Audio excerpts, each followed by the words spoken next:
right, welcome in, boys. We are live. Week 7 kicks off tonight in the league that pays for play. Plays for pay. Yeah. It's a famous Mike Francesa one. But we're here. We're here. Twatty's going to be with me. Spread's going to come and hang out tonight. Bit of a dud game, if I'm being honest. Broncos at the Browns. I think there's 7 starters hurt for Cleveland tonight. I'm pretty sure. An active list for Cleveland: Baker, Chubb, right tackle Jack Conklin, AJ Green, Tommy Tagaye, a couple other people. Denver people that are out tonight: Mike Boone, Kerry Vincent Jr., Jamar Johnson, Baron Browning, Cameron Fleming, Aaron Patrick, and the list goes on and on and on and on and on and on and on. Triple Beam, what's going on? Ryan, what's up? Johnny Nelson, what's up? Ronnie Lofton, Walla, Aaron, McKinnis, Kyle. What's going on, boys? Twatty is here. Spread will be with us in a few minutes. What's going on, Twatty? What's going on, big guy? Just another week, bro. I hear you, man. Everything all right? Yeah, everything's right. It's been a hectic 48 hours, but I think everything's okay. Yeah. Cool. We'll talk about it. Tonight, Browns start in Case Keenum tonight, right? They're home. Denver comes in. They're a 2-point dog right now. What do you think about the game? I like Denver in the under, right? I mean, I like Denver. Yeah, I mean, Denver in the under. I just checked. We're sitting at 20-mile-an-hour winds. I mean, Case Keenum's known as a thrower, though. You know, a lot of people don't know that. He's not a game manager. He likes to throw the ball. I think at one point he led college football in passing. I don't still know if he holds that record or not, but that guy likes to throw the ball. But he's known as a thrower. Well, he is a quarterback, Twatty. Well, no. Let me say it a different way. A lot of people think, you know, as a backup quarterback, that obviously you're not a great thrower of the football. Otherwise, you'd be a starter, right? But sure. He actually, you know, can sling it. But I don't know how you throw in, you know, 22-mile-an-hour winds. So, and it's not like both offenses are any good anyway. So I got the under 40, and then I got the money line on Denver. All right. So my thoughts are, I like the under. I agree with you. The problem is I can't get past the fact that you could have got it at like 42.5 on Sunday night, which kind of kept me off the under. Right. But gun to my head, I think it goes under 40.5. So I agree with you that I think it goes under. I think it's a winning bet. I just can't fucking bet it. So what I did was I took I have Denver in a couple teasers tonight. I put one of them on the spreadsheet. I bet another one of them, and I threw money on Denver +2. I think as long as they don't turn the football over tonight, I think they're going to win this game pretty fucking easily, to be honest with you. I just don't see without Chubb and Baker, I just don't see how they stay in the game. I'm not a Case Keenum guy, though. So yeah, I don't mind Keenum. But it does help they got Jarvis back. So, and they got good tight ends. Excuse me. So we'll see.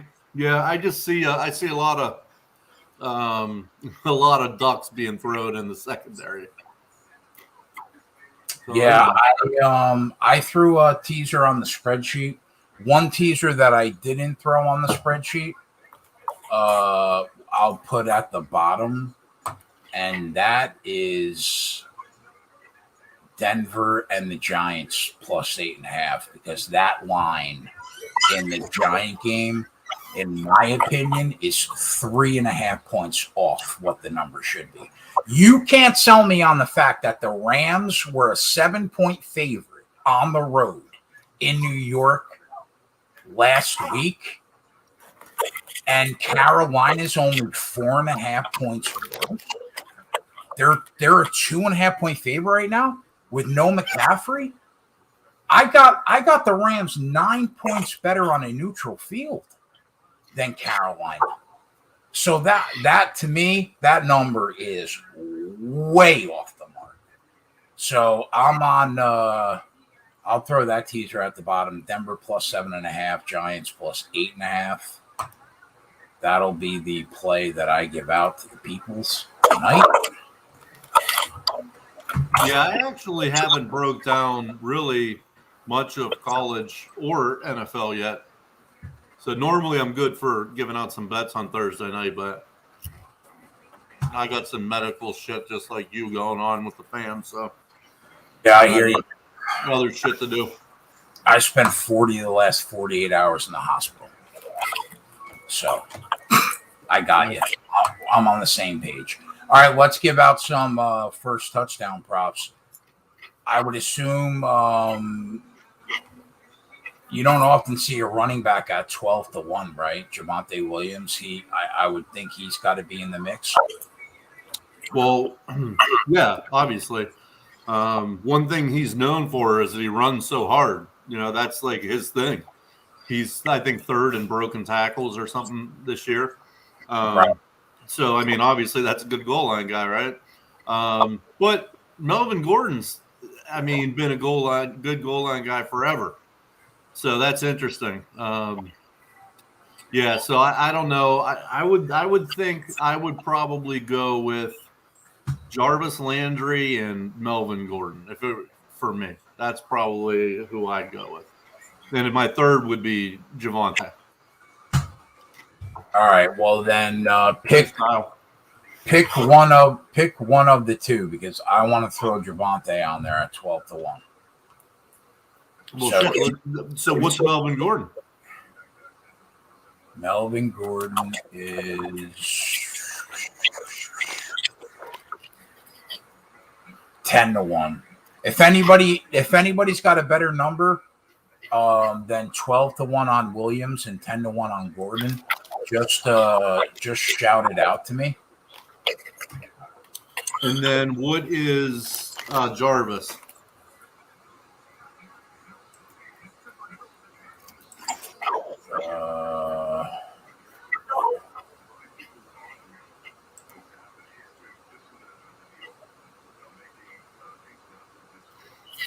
Actually, I can get 14-1 on Williams. Nice. So Jarvis the last couple of years has been a pretty good goal. I mean, not good, a pretty decent, reliable goal line guy. Yeah, so small. Jarvis and Melvin Gordon are the exact same thing. They're both 10-1. All right, so if you're taking Williams, then we got the whole backfield then. All right, so we'll go Williams plus 1,400 and Gordon plus 1,000. All right, what are you thinking? Thanks, Tyler. Yeah, love you, T. T, what are you thinking on Cleveland? Give me a guy on Cleveland. Twatty, give me a guy on Cleveland. Well, Jarvis. Oh yeah, no, you said Melvin. Oh yeah. Okay, I forgot the other one. All right, Landry. Right. All right, so Landry, Tyler, give me another Cleveland guy. Wait, what do you think about the tight ends? I'm not opposed to it. Case Keenum is going to go. You have to think, bro. It's check down city tonight. Did you know Njoku leads the team in yards? Did I know that? No. Yeah, I didn't. That's pretty crazy. Should we go Njoku or should we go Landry? I think it's check down city. How is it not? It has to be. Let's go Njoku.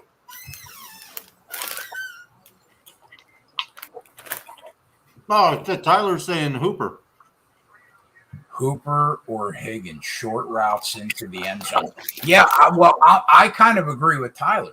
We'll go Hooper. I don't care. I was just throwing it out there. Maybe we should do a tight end. So I'm good with either. I just think we're going to see short routes all night from Case Keenum. It's going to be check down city. Adam said both tight ends. What's up, Spread? What's up, guys? How we doing tonight? Hey, Spread. What's up, Twatty? How you doing? Good. All right. So, do we go Hooper or Higgins, Twatty? Take Hooper with Tyler. Well, he said Hooper or Higgins. So that puts us in a pickle. Let's go Hooper. All right.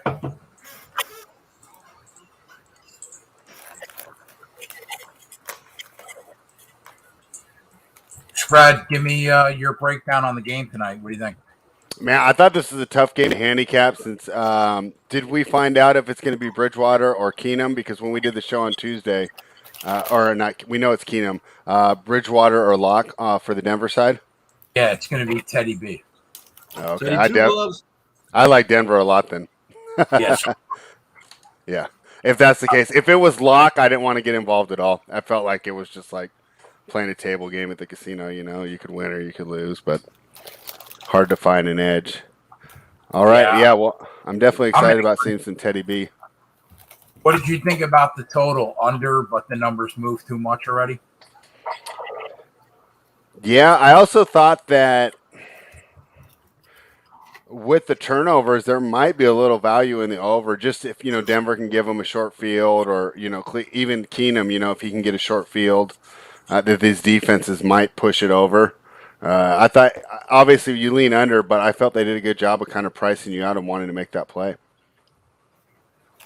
I hate leaving Cortland Sutton off the fucking first touchdown list, but the problem is Tim Patrick is playing almost as good as him. Yeah. I agree. I think Cortland Sutton is a stud, and he needs to get the ball, but Tim Patrick's pretty fucking good too. So I threw a teaser on the spreadsheet for tonight spread, and then I threw another one at the bottom. I actually have one more. I actually bet 3. I just don't see how Denver loses this game by more than a touchdown tonight. All right. Well, let me jump in on those right now. I'm a little behind too. I literally just sent off a little bit of NBA work, and now I'm ready to go here. I think they're going to win the game. I took a little bit of them +2 also at like even money. I think it's a Denver night. If Denver gets crushed tonight, it's a bad night for Keg. That's for sure. Okay. All right. Well, I'll keep that in mind then. But I'm going to be with you here. I'm jumping in on Denver right now.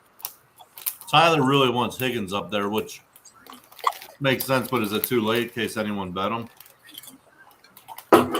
I mean, we could put another one down there. If we lose, that'll be a quarter and a one. Well, I mean, we did just hit on the Monday night game. Okay. All right. So Higgins is what? 34-1. Well, fuck me running. All right. Higgins has to compete with all the tight ends. He has to compete with Peoples-Jones. He has to compete with Jarvis. So, yeah, 34-1. He should be 34-1. Yeah, just pulling up the chat right now. I see what Tyler's thinking though. Like a lot of times, the guys that that are working on the second team with the backup quarterback end up being his favorite target rather than like the Odell Beckham. Like, how much do you think they've really even worked together? Oh, Beckham's playing too. Oh, is he playing tonight? Yeah. I mean, you never know with that guy, right? Yeah, but at 34-1, I mean, you can't go wrong there. I think Beckham missed his calling as an NBA player, right? Always injured, big attitude, diva. So we're on the Hawks tonight, spread? Yep, that's my only play. I had some leans in the other game, and I was flip-flopping. I bet the Bucks, but didn't want to give it out until I knew the injury news, and the injury news went against me. On the show with JSU today, though, JSU convinced me to just let it ride. Don't try and buy out. He thinks that I still might have a pretty good spot. So, but as far as official plays, the only one I really felt strong about was this Hawks game and doing tomorrow. But you know what? I forgot already. Even with this holiday news, can't put these bets in too early. The NFL we get taught you got to beat that opening number, right? You get them in as early as you can, right? How many times have we seen? You bet you. If you hit it early in the week and you're on the right side, that number's gone and never be back. On the NBA, you got to show some patience and really wait for the injury reports. So I'm feeling good about this Hawks play so far, though. But you never know. I mean, did you watch the Knicks last night? I know you've been real busy, but wasn't that a great game? I was literally I watched it from the fucking hospital room.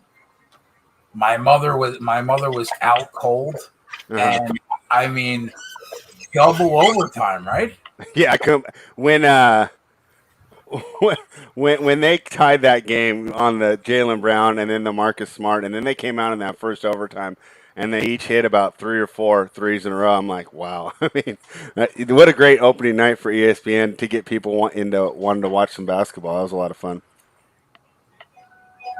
Spread, did you see the fucking crowd outside of MSG last night after that game? You would have wild. You would have thought that we just won a world championship. Yeah. Yeah, I know, and they just won one game. Yeah. We won the first game of the year. It was a fun game, though. I mean, that might be the best game of the whole first month, right? I think, as far as excitement. Twatty, talk me off the ledge with Cincinnati this Saturday because I think I'm going to lay it. Well, again, I haven't done my due diligence yet. What's going on? Well, can we agree that if Cincinnati is going to make the playoff, right? They can't just go undefeated. They have to blow the doors off every fucking team that they play and go undefeated. Can we agree with that? But they are sitting in the 2-hole, right? Just by the numbers, they're in the 2-hole. Yeah, but all they have left is SMU. Is it. I think that they're going to go undefeated. Yeah, I mean SMU. They're going to beat the shit out of SMU. But you know what, though, Twatty? If they go undefeated, there are multiple teams that could jump them and bounce them out of the playoff. You know what I would, and you're right, but I think Cincinnati is really fucking good, though. I agree with you, and I think 27.5 against Navy, a team that literally can't throw the football, I think they're going to beat them by 50. I think they're covering the spread by halftime. Yeah, what hurt you there, though, is, Navy will get that. If they get 1 or 2 of those drives that are like 8 minutes, you know what I mean? Like an 8-minute drive or something like that. But no, they should cover it. Don't you think Cincinnati's their defense is too good, though, to let Navy go on an 8-minute drive? I just don't see – I don't see how.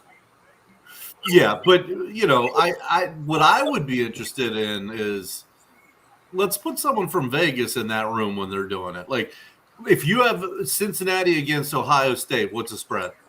If you have Cincinnati against Oklahoma, what's the spread?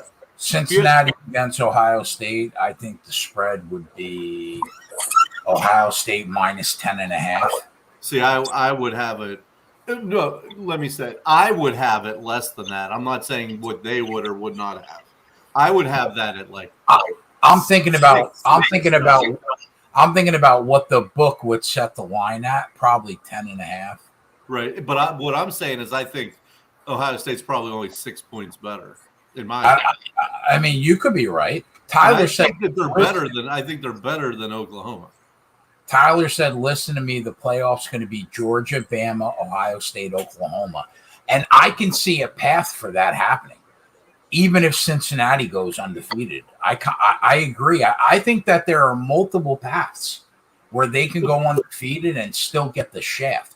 Even though, if you ask me right now, are they one of the 4 best teams in the country right now? I'd say, yeah, they are. I mean, Ohio State lost to an average Oregon team. Now, when I say that, that's not fair. A good Oregon.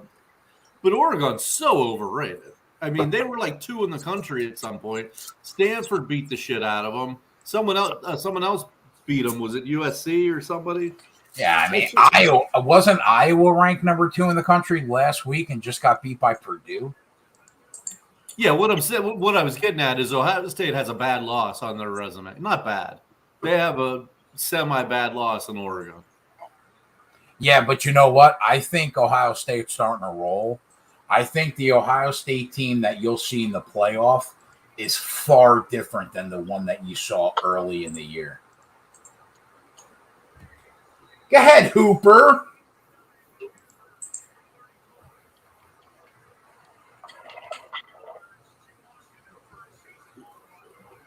Spread, were there any player props or anything that you bet in this game? No, the only thing I'm on is just the side. What about you, Matt? Any player props that you bet today? Yeah, Jim, I watch both of them every week. I mean, we could have different opinion. Yeah. But Cincinnati's defense is filthy, and they have one of the top 2 or 3 quarterbacks in the country. So I think Cincinnati's defense is better than Ohio State's. All right, just so we're clear, though. Oh, Jim, sorry. Okay.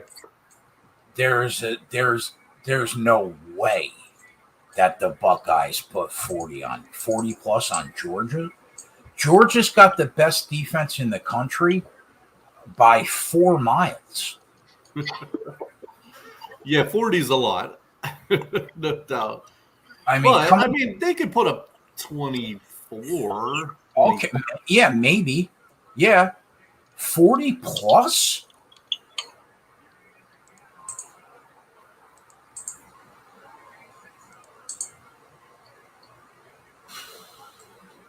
I don't like to see Cleveland going down the field this easily. Yeah, Pittsburgh was able to move the ball on Denver. That's bad. Jim, listen, if they play each other, I'm gladly taking bets on whether Ohio State scores 40 plus on Georgia. I think he might have been talking to me. Oh, well, then allow me to jump in and be the bookmaker. I'm taking bets on if Georgia scores 40 plus on Ohio State in the playoff. So you let me know if you want that action. Well, this drive was ridiculously easy. Yeah, seriously. Jesus.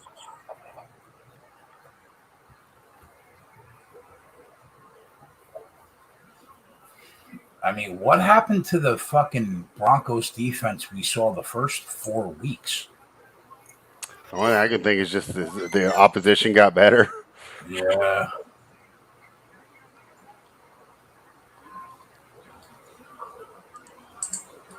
Holy shit. That was a 3-minute, not even a 3-minute drive. What's up, B-Rad? Well, Viper, that's a good call thus far. I guess the win doesn't matter if you don't need to throw the ball. You can just run the ball down their throat. Fuck it.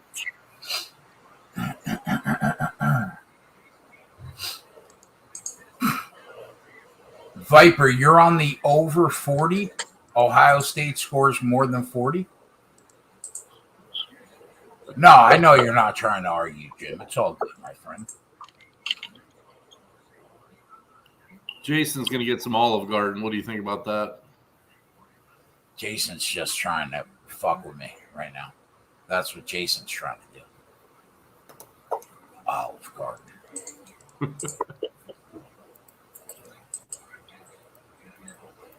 Yeah, no worries, Jim. We're splitting hairs, by the way, anyway. I mean, not that anyone's exactly right or wrong. Imagine the fucking Browns roll tonight with Keenum. I will throw up. To be honest, I didn't downgrade him as much off Keenum as just off the rest of their injuries. A lot Yeah. of these injuries, of course, are to the defense. So let's see how Denver's able to respond. Because as much as we were surprised that they went down the field, I wouldn't be surprised if Bridgewater's able to just respond right away. Well, that wouldn't be good for the under. Yeah, no, not for the under. Well, we love you for loving this show, Jay. Yeah, Corey, I agree. I'd say Yeah. Keenum was probably one of the better backups in the league, definitely. Yeah, Yeah, I would agree. Yeah, I wouldn't disagree with that.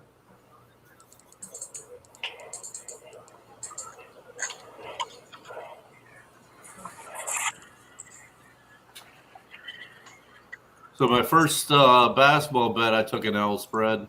Took Lakers at home opening night, and they get I did too. I was on they the get same. run by Seth or Steph and the boys.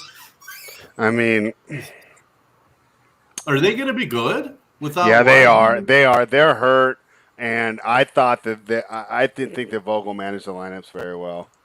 I mean, you can't have Rondo and Carmelo and Russ on the floor all at the same time. I guess he felt he had no choice, or maybe he was just doing it now to prove a point. You know. Yeah, I looked at Russ because I had him on my fantasy team. I looked at him at the first half. Oh, he shot him out of that game. You know, he had nothing. He was the reason they lost. Even if he just would have ran up and down the floor and not done anything, it would have been better than what he did. Really?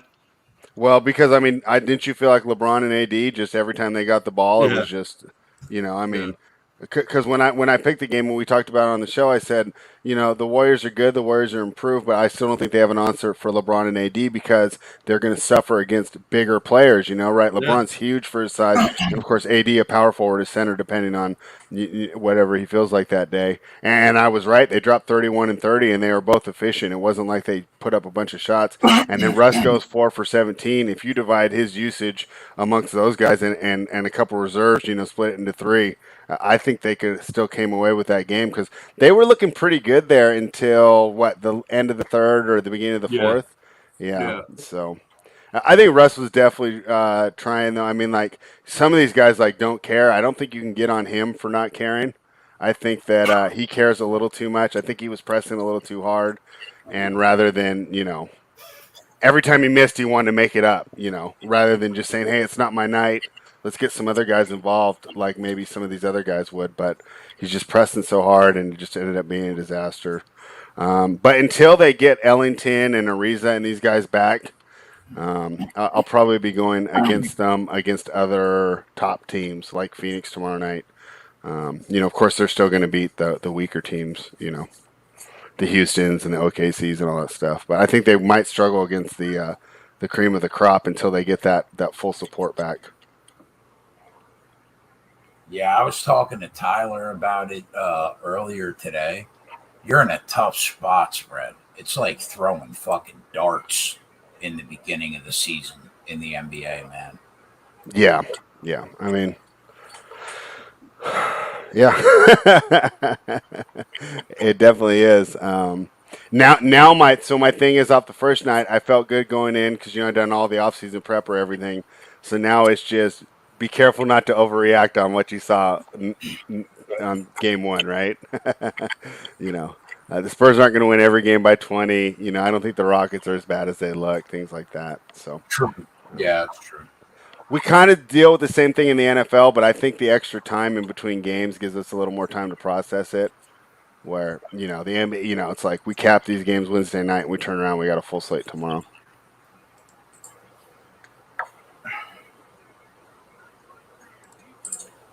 Thank God for live betting, though, when it comes to the NBA, right? Yeah, I mean, if anything's really going to popularize live betting, I think it's the NBA because you can pretty much do what you were doing, cap the same game, do your same pregame prep and everything, but just choose a number and then get in on that, and, very rarely, like let's say, obviously I put it on the sheet tonight because I think it's good regardless, but we like the Hawks -2 tonight. I think it'd be fairly easy to just say, hey, I'll grab a +2 or +3 sometime in the game. Now, I was busy working. I was doing some writing when the game started. And I didn't have the live lines up. I don't know if it ever did appear, and sometimes that'll happen, right, where teams runs away with it and you never get your number. But most of the time, you can set a target and find it at some point during the game.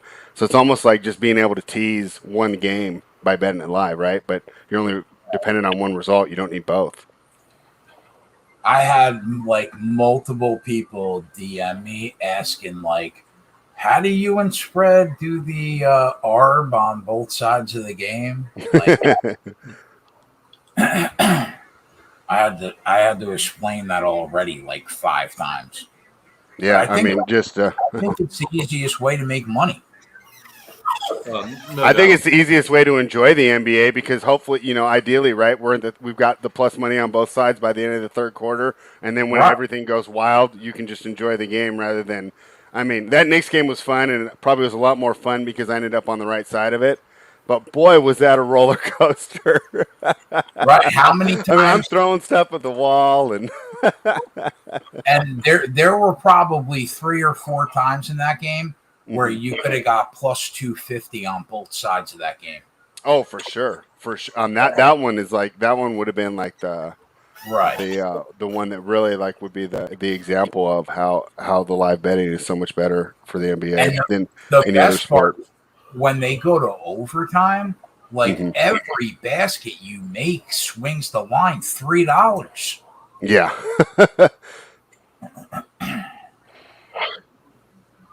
Especially towards like the end of last night, where it almost felt like scoring a touchdown in the NFL because the guys were so tired, right? Like, every time they made a basket, it's like, I don't know if they're going to be able to make another one. And you hear Julius Randle after the game, he's like, I don't even think I'm going to eat. I'm going home and going straight to bed. I mean, those guys were exhausted last night. What a fun opener. Anybody surprise you the first couple games? Toronto was the only one, so of all the picks, like that was the one that I feel like I flubbed the most. I feel, and we'll see how it turns out, right? Because I don't want to overreact to one game, but watching it and watching how directionless they looked, I felt that I underrated the loss of Kyle Lowry to that team, because I watching it, I saw like, wow, they don't have anyone putting them all in the right position. They don't have anyone slowing them down, when they're in the midst of a bad run, and they just kind of let Washington take away from it. And I said, boy, I might have undervalued how much Lowry means to that team. But that was probably my biggest surprise, was not even that they lost to Washington, but they lost, in an uncompetitive manner. What do you think the NBA is going to do with Ben Simmons? Do you think they're going to get involved? Depends on how long it lasts. I would think that right now they're not as worried about it because they don't like. They're like, who was it? Said all press is good press, even if it's negative. I don't know if it's the Carnival guy or whatever, but they might be operating under that right now. We'll see how long it drags on for, though. I've never even heard of this running back, and I'll bet you Big T and all those guys put him in their DFS lineups tonight. I mean, yeah, you would think. you would think he was going to run a lot today. Yeah. I think Cleveland still has multiple offensive linemen out, though, don't they? Yeah, that was one of the big reasons I liked the Broncos here. I thought they were missing both tackles. I think they both played. They were questionable, but I think they both played. Oh, okay. Well, that could be an issue here. Yeah, last week they were missing both tackles. But then I saw today that they were missing a center and a guard. I looked at the depth chart before I made my pick, and I could have sworn that both the tackles, played tonight. But does Conklin start because he didn't play? I think he does. Yeah, he didn't play today. I know he's a tackle.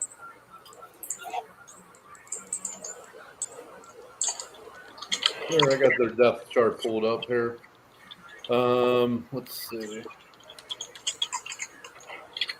Left tackle, Wills is in. Batoni's in. Tretter's in. Wyatt Teller's in. What about Conklin? Conklin's out. So of the 5, they're missing 1. Okay.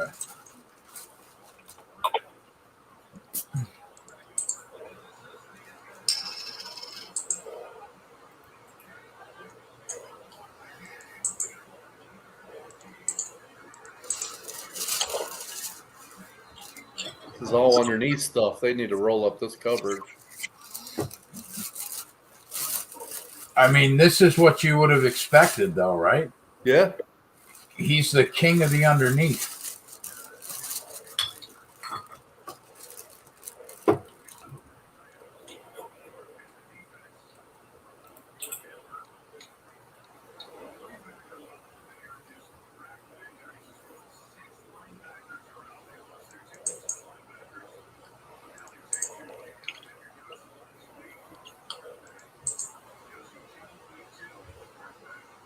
Yeah, Pocket. That's crazy.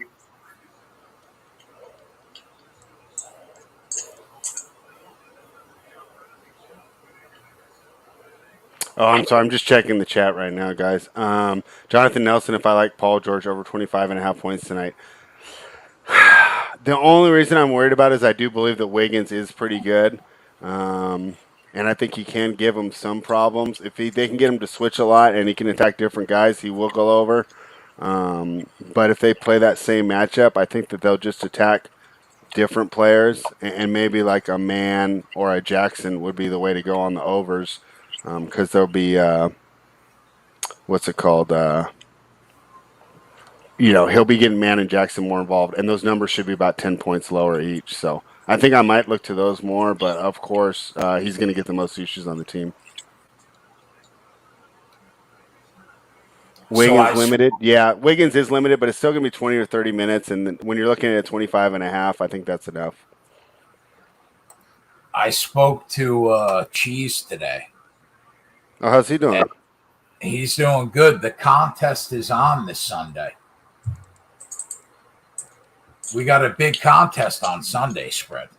In the afternoon slate for you guys? Afternoon slate, Cheese against our guy Joey Work, Team RPB. And Joey is plus 7.5 boneless buffalo wings. I like that we've added a spread to it. That makes it a legit RPB contest. Yeah. When does this go down? This is going to be on the afternoon slate on Sunday, probably around 5 o'clock. Nice. Okay. Yeah.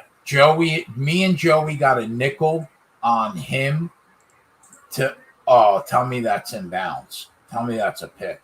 No, out of bounds. Out of bounds. Yeah. So me and Joey we got 250 each heads up against Cheese and Gavin. And Joey Work is plus 7.5 wings because that's the line that Cheese settled on. And I think there's a shot that Joey beats him outright. I think there's small chance Joey might beat Cheese outright. that half wing could play a part in this. I'll tell you right now. I would doubt you, except for when he told us that he was training. Yeah, Joey was training like about a month ago, and he was like, just to let everybody know, I put down 20 boneless from B-Dubs for lunch without a problem. Once I heard that, I knew we were good to go, bro. 20 is tough. Just 20 in itself is what? Yeah, 20 in it, exactly. So once Joey was like, I put down the 20, and I could have easily eaten 5, 6, 7 more. I mean, Cheese almost died eating 31. Yeah. So that tells me if Joey gets to 25 or 26, it's money in the bank. It's money in the bank. Jonathan Nelson said 19 minutes. That is all. Johnny, listen, you're the fucking king, bro. You're the king. There will never be another one of you. What's up, Marty? What's up, Marty?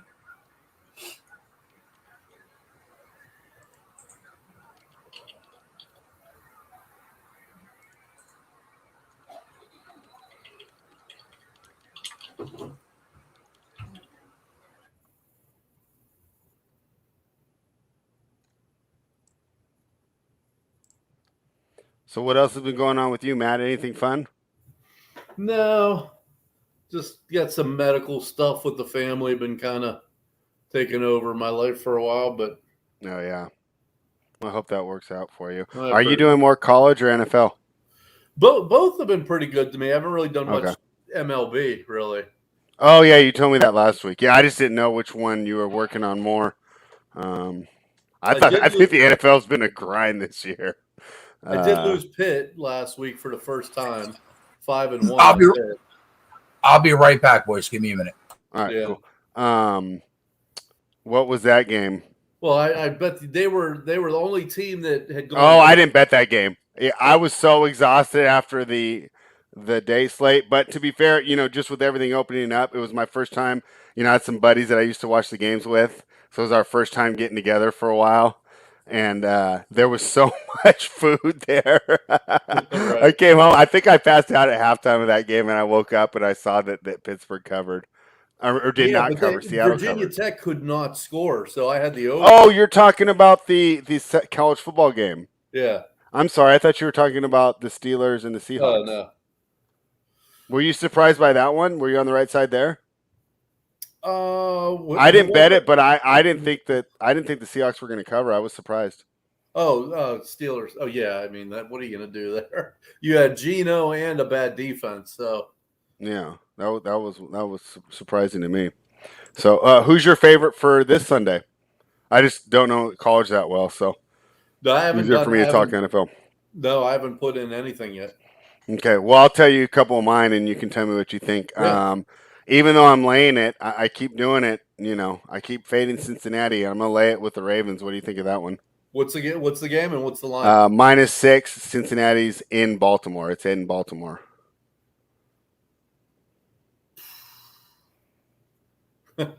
I keep thinking that Baltimore is not as good as they are. They surprise me every freaking week. Yeah, I'm done getting surprised. 6, I'd probably stay off that, or maybe hope I could get 7 with Cincy. Yeah, and I don't know. It was going back before 6. I think people like both sides because every time it gets to 6, it bounces right back. It's been bouncing back all week. So Right. I don't know if it'll go to 7. They're probably pretty comfortable just running that number, and I'm thinking it's pretty even, just because it's going back and forth and not just all in one direction. What's another one that I placed? Let me pull up my open bets. I took the Niners, but I got it at -3, and it's 3.5 now. I don't like giving that hook as much. What's the game and what's the line? The Niners on Sunday Night Football are hosting the Colts, and they're coming off the bye, and they're -3. I'll take the Niners there. Okay, you're with me too? Yeah. Because I gave that out on a show I do, and the guy Kyle, the DFS Bachelor, was on the opposite side there. He was against me. Oh, and then the other one I already bet. I got it at 6 though. Is the Titans +6 against the Chiefs? They're in Tennessee. I mean, the Chiefs put it on them last week with that offense. Yeah. I'd probably just take over in that game. Fuck it. Do you know what it's set at? I mean, 57.5. Highest total of the year, I think. I was going to say, as long as it's under 54, I would take, but 57, holy shit. Yeah. Yeah, Damon says, I don't really have a good read on Cincy.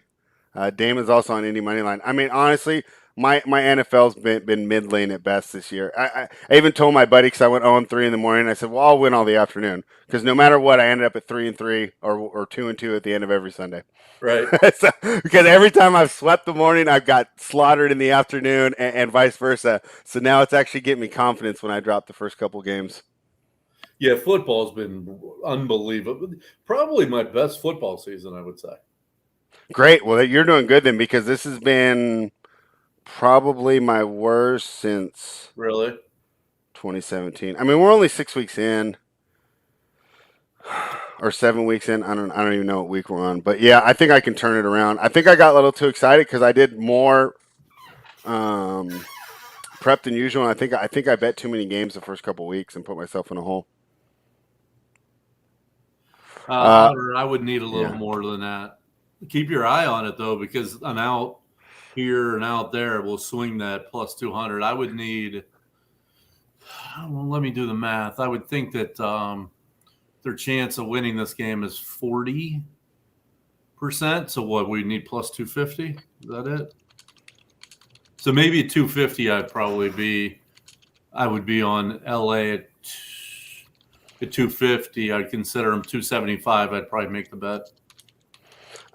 So I know you haven't been betting it, but have you been watching it? So I've been watching. I like having it on in the evening while I watch my other games. Have you enjoyed the playoffs so far?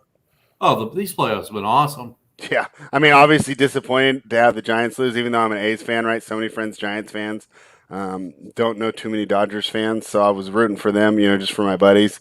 And that was a disappointing loss, but I didn't really feel like they got ripped off or anything. Like, yeah, that last call sucked, but I mean, they had many opportunities that whole game, right? Yeah, definitely. I thought the Giants might have been the best team. I mean, they're loaded. I thought Tampa was the best team, really. But their pitching was nothing like it was last year. Their pitching last year was filthy. This year was still good. Mm-hmm. But you lose Snell and you lose Glass now off of that. I think they lost someone else too off that staff. Yeah. It's been a lot of fun. Do you think the Astros got a chance to win it all? Yeah, I don't like their pitching. I mean, I think their pitching is doing a little bit of smoke and mirrors here. But that's the one thing about this playoff is the hitting. Every single team, 1 through 7, 1 through 8, can all hit, and the Astros are at the top of that list. I mean, You got what's his name, Kyle Tucker hitting in the 7 and 8 hole some nights. Well, 7 hole, Maldonado's in the 8 hole, but I mean, this guy had almost 3,100, and he's in the 7 hole. Yeah, and I think to myself, last year this team had George Springer. I was exactly going to say that. I was like, what if they would have kept him? I mean, I don't know. Do they just not have the money or what? I can't even believe they let him go. Shit, I don't know how they pay all these guys anyway. I mean, all those guys are, to use a basketball term, like max guys. I guess just because there's no salary cap, I'm like, why are you not keeping your guys, right? Yeah, I mean, they need some pitching. They definitely need some pitching. I mean, the pitching's been okay, but I mean, I don't know. Like the Dodgers pitching is way, way better. The Giants pitching is way better. Yeah. The Tampa's pitching was better. But their lineup's way better than all the teams you mentioned, right? I mean, the Dodgers lineup was stacked, and actually the Giants lineup was stacked after they picked up Bryant and I forget who else. Schwarber? No, he went to Who am I thinking of? Who's the other one that went? I don't follow baseball that much. Well, Chris Bryant went there, and someone else went there. Their lineup was good, and the Giants obviously could hit. I mean, Atlanta could hit. Boston, 2 through 5. Jesus, yeah, Schwarber went to Boston, but yeah, that's the one thing. I think the hitting in this playoff was incredible. The worst hitting team would have been. I don't even know. Maybe the Giants. Yeah, it was the Giants. Oh my God, who was that? Cortland Sutton with the one-handed grab. That was sick. I think you're ahead of me. Let me see. I'm probably. Are you at you? First? Yeah, I was gonna say I thought you were, and then I've been looking down. I've been doing like a million things at once with the NBA starting up. It just went from like from the time I get up, I just go, and then like I'll take maybe like an hour break during the day. Are you writing for anybody? Yeah, I'm doing Bookmakers Review and Bet with Us. What's that entail? Like a write up on a specific game? Yeah. So for Bookmaker Review, they send me the game they want me to write about, and it's usually like the the high profile game, you Right. know. Like, so for tonight, I got, the Atlanta Dallas. It's usually what's ever on ESPN or TNT, right? Yeah. Which is pretty cool because, right, most people don't have league pass, so they want to, go to work, go home, crack open a beer or roll one up or whatever they do, right, and watch the game that's on national TV. So I usually write about the national TV games, and then on Bet With Us, I can write about whoever I like. I just get to choose a winner. So it's kind of fun with the contrast. The only thing that I don't really like is like on a day like today, I don't like doing the same games. But like on today, I had to because there was only 3 total. Mm-hmm. But no, it's been pretty good. I definitely enjoy it. God, So I hated writing for SBR, dude. really, so I like writing like I don't know if I'd say more than the video content, but I definitely like it like just as much. Oh, Um, much rather Probably do because you can't say while you're writing. It's like I just feel like that yeah. you get to think about everything before it goes out. On here we can say something, and then 10 minutes later, you're like, God, that was stupid. Yeah. But I like being able to edit my thoughts and go through it all, and then but yeah, it's a lot of fun. And then of course, just I haven't actually fired up the NBA model yet. I'm gonna wait for 5 games, but between that and doing the NFL is just a beast. It's Yeah. like, I mean, anyone can bet the NFL, but to handicap the NFL, I mean, there's just so many moving parts. NBA, I got 12 guys, and I even have a good idea in my head, like who are the people that are going to be in and out. Yeah, no, so NFL, that's the like thing. injuries will just bite you.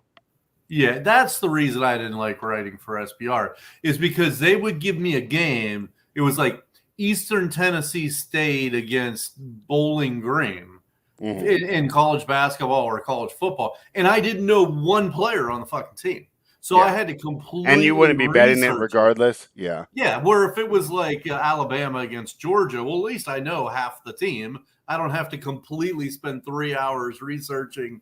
Yeah. I can talk about the quarterbacks and the defenses because I know about them. But these obscure teams, I knew nothing about, and it would take me like 3 or 4 hours. Oh, Yeah, it's terrible. it's funny because the one thing I noticed it helped me like realize like my strengths and weaknesses because the NBA articles, like, I mean, I could do most of them. Just give me the assignment, bam, and Right. then I'll have to go Exactly. through and just add certain things in. Like I'd put like note, Yeah, like he averages, and in my head I know it's around 27 or 28, but blank exactly. to fill it in later. The NFL, I felt like I needed to do 3 to 4 hours of research, Really? just to be able to write because like even tonight, like I feel bad not knowing, that the Browns guys were missing. Like I just don't feel, you need to know which linemen are in for all Yeah. the teams, and that's not like on Twitter. Like a defensive lineman gets rolled out, it's not like Yeah. plastered all over my timeline, right? It's just a quick note, and if you miss it, you miss it. So, but the NBA is just, and you can obviously get screwed in there, but if it happens, it happens. Everyone knows I turn in my article, tonight for tomorrow. So if Kyle Lowry or whatever, someone gets ruled out tomorrow, it's like, okay, it's not Yeah. like this guy didn't do his research, right? Exactly. And Yeah. boy, Cleveland with another big Denver with another big turnover here. This is not looking good for our pick, huh? What'd they do? Fumble Uh, or pick or something? oh, I'm sorry, I forget you're behind me. That's all right. And just well, since I already spoiled it, this is not good for Denver in the way that they want to play. They're not built to come from behind, and this is going to put pressure on their defense too, because they want to become a one-dimensional defense that's rushing the passer on multiple downs, right? And now that Cleveland Uh-oh. can run anything, Dodgers are winning all of a sudden wow. within 3 minutes. Pollock home run and then Pujols single and then bomb. Wow. Who was that? Smith. Taylor. Chris Taylor. Yeah, I got a buddy that's a Dodgers fan that he's been sending me, to place bets for him. And tonight's the first night. He didn't bet him because he lost the last couple nights. It's like he's going to be pissed if they win. Yeah. He bet him through that little losing streak, and now they're finally coming back here. see what's going on in the chat here. Yeah, what have we got going on? Dexter says the Browns will win. Teddy B's not a great QB. Yeah, I mean, easy to say that now, Dexter. I'm sure you were in the chat saying it before, but yeah, I mean, it looks pretty obvious now. Teddy B is a winner by the stats. Yeah, DB, Alex and those guys are on that bet with us one that I do the banker for. So I was finishing that up right before I jumped on, and the banker will be out on my page tomorrow morning if you want to read it. Oh, by the way, Otter, yeah, I take that plus 200. No, yeah, I know. As long as we're doing things. I'll act like I just saw the message. Yeah. Yeah. I'm gonna go pull up my last NFL bet I made, and I'll get your thoughts on that. Let me pull up my bookmaker and see. Oh no, I already gave it to you as the Titans. And then the other one I did was I hate doubling up, but I did this. I teased the Ravens and the Patriots to 1/2 and -1 there. Who do the Patriots play? The Jets, right? Just fade them all week. Yeah. Browns teasers, are. I mean, teasers this year spread. I swear to God, I haven't lost one. They've been absolutely money. Really? So I've been running bad. I've gone probably 50-50 on my teaser. I win one, really? lose one, win one, lose one, win one, lose one. Huh. Yeah. It seems like the big favorites, the 6-point favorites, have all been winning. Now they've been close. Yeah. But they've all been winning. Mm-hmm. I don't know. Maybe I lost when I went up through. I'd have to go through and check my whole year. You just do the Wongs, right? Usually I don't anymore. I remember when I first started doing them, and this was years ago. I would always add to the biggest total, right? So if it's like plus 16, I make it plus 22. And then I realized that's just so stupid because if they're gonna get blown out, they're gonna get blown out. The 6 points doesn't really help you like it does in a close game. Yeah. So then I switched. Okay, only Wongs. I just remember it's like one of those things you start. And this is 15 years ago. You bet a bunch of favorites, you lose, so then you start taking points. Then you start covering a bunch of games, and you're like, oh, wait a second. Now I think I figured it out. So, I just fell in love with having as many points as possible. Yep. Yeah. Yeah, Josh. I mean, that's why offshores, Chargers got me. I don't think I teased them last week, but yeah, I had them straight, betting more teasers than anything. Yeah, that's why offshores moved to -120. And if you wonder why, just with weed getting legalized, but people still buy it from their homies, it's like people are still going to use locals if they're offering -110, right? So it'll be interesting to see. So you have it legalized there. Do you still use a local anymore or no? What? We have what legalized? With gambling legalized. Yeah. Sports betting? Yeah. Do you have a local bookie that you use still? Oh, hell no. Oh, okay. No. Definitely not. Even if you were getting the -110 on the teasers?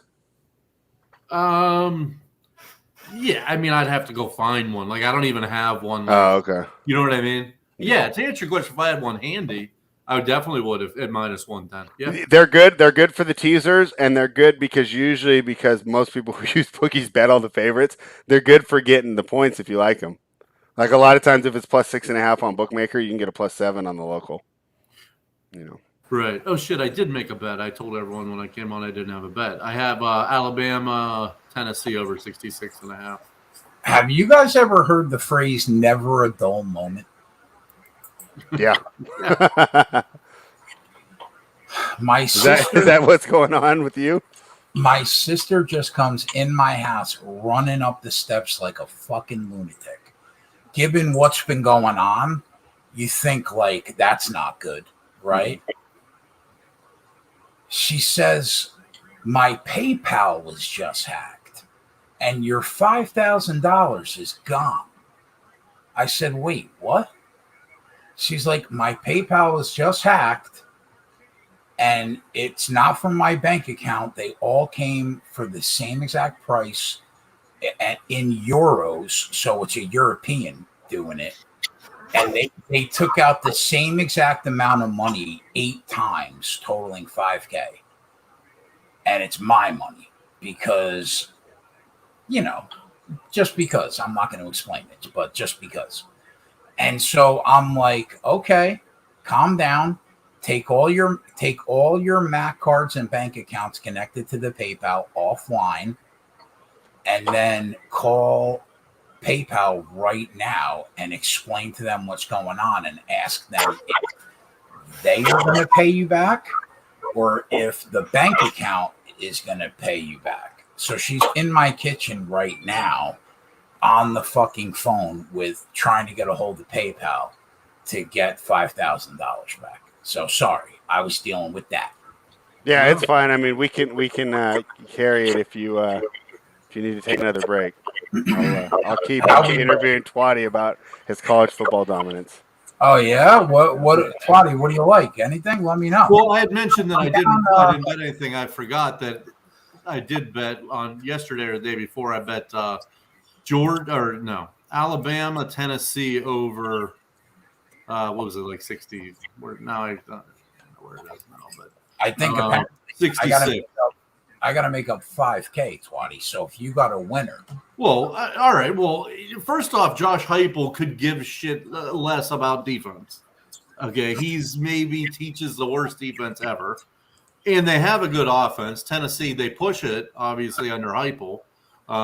That's what he's known to do. And Alabama is just going to try to destroy everybody. Plus, they got a good offense anyway. Plus, what do we got? We have the no. I was going to say, wasn't that guy the assistant? Heupel the assistant, but he wasn't.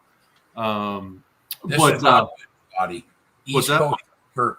This is not good. East Coast Poker said it took me 16 months to get back $13,000 from PayPal. It's a scummy company. That's not good.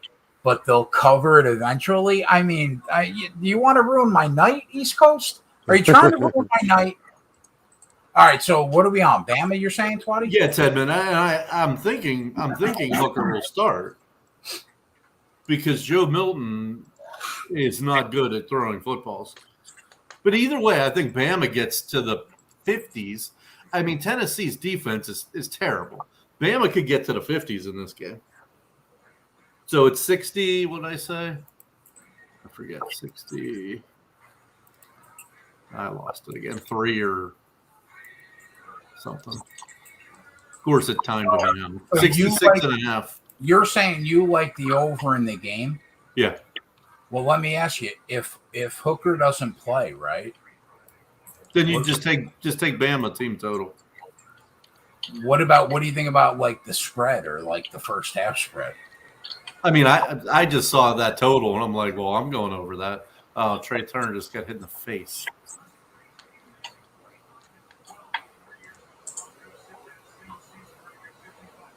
Yeah, I just saw that number and I bet it. I frankly didn't break down the sides. But, yeah, you don't want to bet that over with Joe Milton as the quarterback. You want it to be Hooker. Even still, I mean, if Bama gets you 50, you're covering. Because Tennessee is going to score points just because of the way they run their offense. So while I was gone, the Denver Broncos can't do anything, clearly. Yeah, they had a nice little run, and then they a big interception by Teddy. Just a terrible decision. It was like everything we say about Teddy, if we're singing his praises, it was like type of throw that we would say we want to make, you know. Throw into double coverage, forcing it down the field, just not really what you'd expect. Yeah. I'm going to puke if it takes me a year to get back 5K. That would be unfortunate. Tyler said Jay Corral might not play this week. Bryce Young might bag the Heisman this week. Okay, T. All right. Yeah, you know how much I'm gargling Kenny Pickett. Well, he's got Clemson on prime time at home. This is his chance to get in the Heisman hunt. Can you believe that the freshman quarterback for Oklahoma is already down to like 12-1 to win the Heisman? Wow. I didn't notice that. Hang on. I'll be right back. All right. Yeah, Kenny Pickett's got Clemson at home, prime time, Saturday night. If he goes off, which I think he will, he could be right in there for the Heisman. I think he's got like 24 touchdowns and 1 pick or something. 23 and 1 or something like that.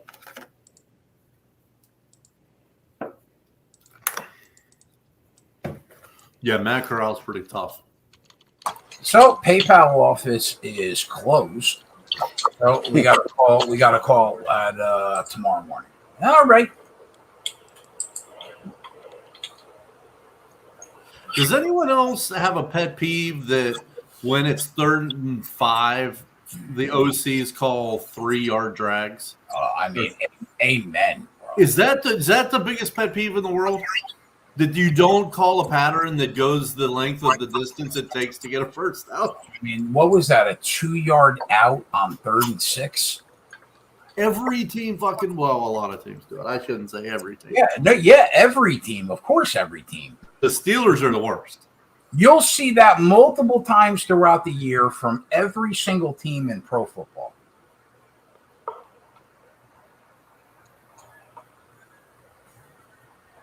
And there it is. I'm behind you. Oh, you didn't even know that was happening. No. Yeah, there it is, right in our ass. Fucking Browns, man. I don't want to drop a unit tonight. The under's back in play. Jesus, my under's back in play, definitely.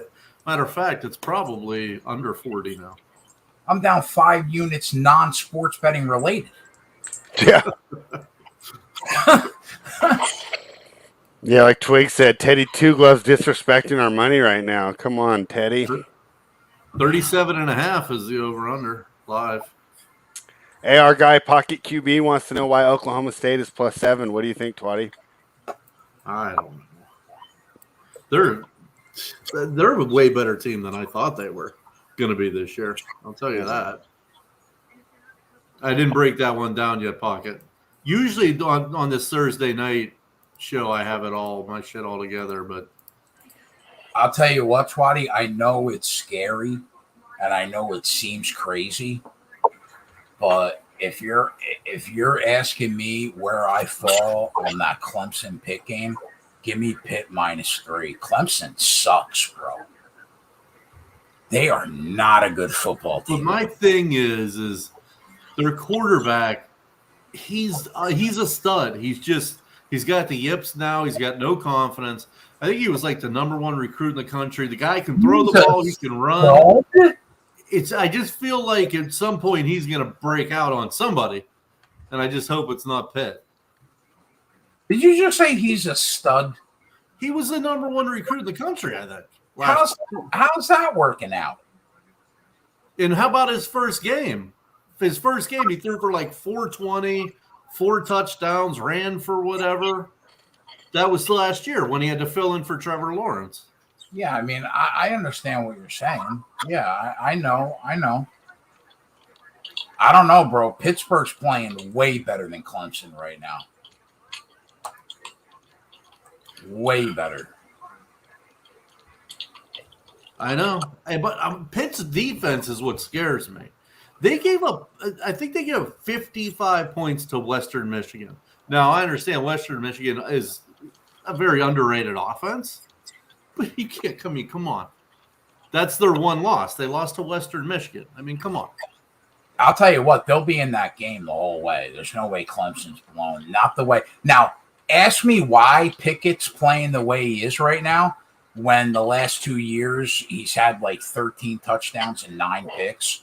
And now all of a sudden he can't throw an interception. He's got like 20 touchdowns. I mean, I don't know why.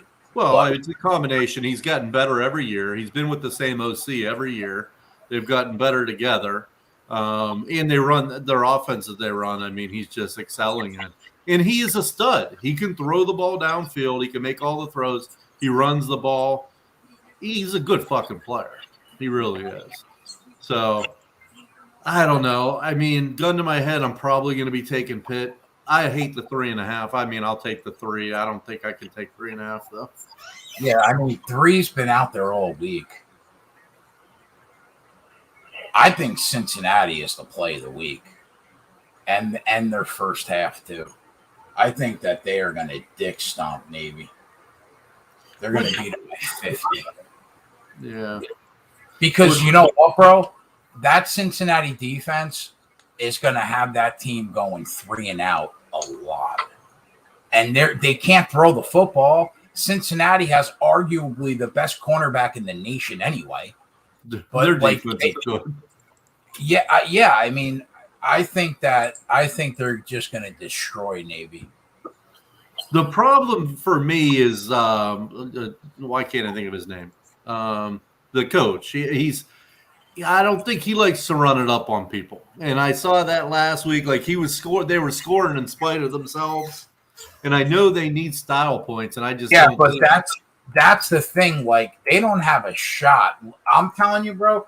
Who's that? Luke Fickell. Luke Fickell, thank you. Yeah. Yeah, they don't have a shot to make the playoff if they're not beating these shitbag teams. Style points don't matter technically, but they fucking matter. Yeah, and I just don't think he's big into doing that. Well, matter of fact, last week before UCF game, he said that he might have been just coach speak, but he said he's not big into style. As a matter of fact, he lets his wife pick out all of his clothes. Yeah, trying to be funny. I think that he has to know with the amount of teams, if they win out, that could hop over him and kick him out of the playoff. He has to know that he's got to crush every fucking team that he plays. He has to. I think they will just play by playing normal. I mean, I think they're that much better than their opponents coming up. You already know Alabama and Georgia are two of the teams. So I don't know if Ohio State jumps them though, with one loss to Oregon. I think Oklahoma is going to be there probably. Yeah, and I don't think they jump them. I think if Oklahoma and Ohio State win out, I don't think they're any good. Do you think Oklahoma's good? I mean, listen, what I personally put Cincinnati in there over Oklahoma, yes, I would. But like we have a ton of historic data to tell you what's going to happen if Oklahoma wins out. Yeah, you might as well give Oklahoma a loss because fucking Texas beat them. I know you can't do that, but don't you think the committee looks at that? If you have a one-loss Ohio State that wins the Big Ten championship, they're in. If Oklahoma wins out, they're in. If Alabama beats Georgia in the SEC championship game, they're both in. Yeah. Now, the interesting thing, Twatty, is if Georgia beats them and Alabama has 2 losses, then they're out. And then Cincinnati, I think, is comfortably in if they win out. You know who else is?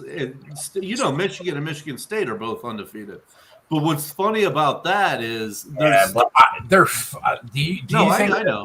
But what's funny is all those guys play, and so the next 6 weeks of college football in the Big Ten is going to be great because you got Iowa, Michigan State, Michigan, Ohio State. They're all like playing each other. I'll tell you why I think the door is going to swing open. Now, Tyler has been in disagreement with me all year. I took Georgia plus 800 or plus 750 to win it all. And he's thought all year that if they meet in the SEC championship game, that Alabama is going to beat Georgia. That's why he has them both in. I think that Georgia's going to beat Alabama. I would have Bama in that game. See? Nobody. But I mean, again, we're nobody. Wait a minute. Nobody believes in Kirby in a big game. Like nobody. Listen, again, we're splitting hairs. I mean that they played 100 times. It's probably 52 to 48. I mean, but what I'm saying is that if Georgia beats them, then I think Cincinnati's in automatically because Bama won't be in. Yeah. Bama won't be in with 2 losses. No.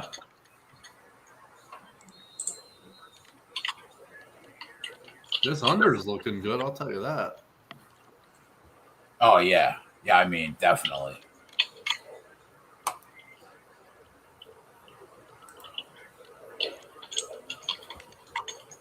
I don't know how I didn't take the 42.5 earlier in the week.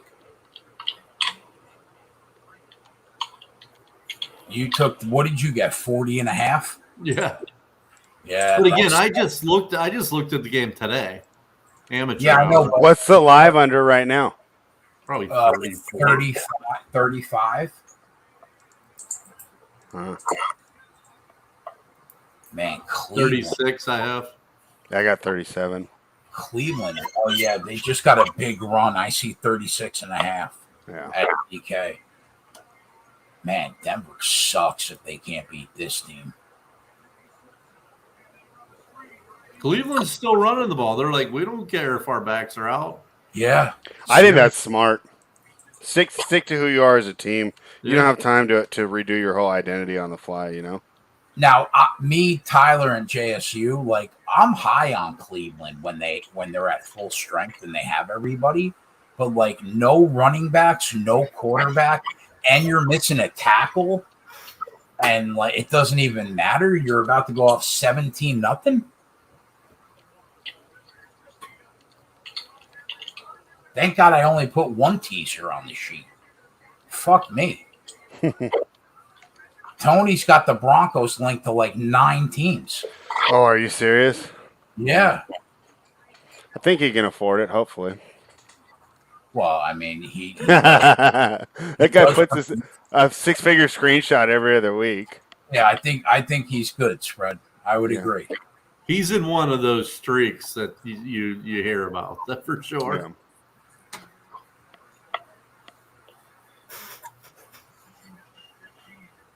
That tells you contrarian pays quite a bit in DFS because he's definitely contrarian. I think you have to be though, right? I mean, the last thing you want to do is hit and then look up and see 17 people sharing the top prize with you, right? Yeah, like the worst thing, everything has to go right, you know. Yeah, the worst thing is when you're having a great week and you got like 200, 300 points. Mm-hmm. And then you're like, oh, fuck, he's 60% owned. He's 40%. And like everyone else has got the same amount of points as you. Remember when Von Miller used to be good? Yeah, where's Bradley Chubb? He's still hurt. He had IR. He won't be back for at least another week. You have no Chubb and you have Von Miller being a shell of those former. I mean, to be fair, he is what, 32 or 33? Yeah, he's been around for a minute. Wait a minute. 32 is old in the NFL when you're taking that beating? No way. Come on. 32? I think on the inside it is. On the outside where you don't get touched as much or the quarterback, you can do it. But there's not a lot of these rushers, right? They just fall off at age 30. So you're telling me you're not in your prime as a defensive end at 32? No, your prime's like 26 to 28. I just don't understand how that can be possible when UFC fighters that literally get in the face. Yeah, but they do that twice a year. These guys do it 17 weeks a year. I mean, the amount of recovery time they get compared to the NFL. I mean, UFC fighters don't shoot up cortisone to keep playing, right? Or cortisol or whatever it is. You know what, though, Spread? They fight up to 4 times a year. They don't wear a fucking helmet and pads. I've heard the helmet makes it worse, though, doesn't it? I think I'm with Spread on this one.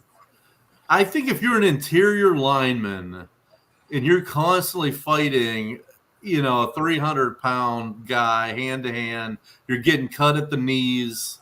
So wait, what are you saying? Your prime is from like 20 to 27? I'd say prime for that is 25 to 29. Yeah. Yeah, 24 to 28 is what I'd say. They say baseball is like 27 to 31, I guess. Yeah, and that makes more sense to me because you don't have the same wear and tear, right? Aaron, but for pitchers, you see them fall off in their 30s real quick, Aaron, I care about what you think like I need syphilis. Aaron just coming at him with that one. I mean, honestly.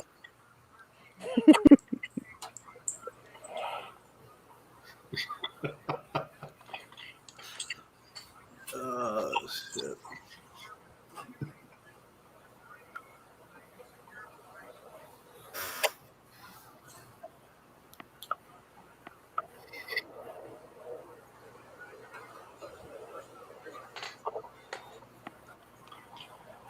You got any eyes on any of these college games tonight, Twatty?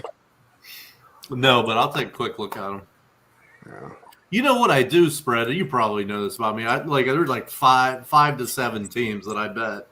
That's really pretty much it. I think that's the way you have to do it. Like when I have problems keeping up with 30 NBA teams. I can't imagine these guys doing 300 college teams where there's huge turnover. Like at least for the NBA, I can count on my 5 or 6 guys to be on the roster still. You know, some teams have close to 9 or 10 of the same players, you know.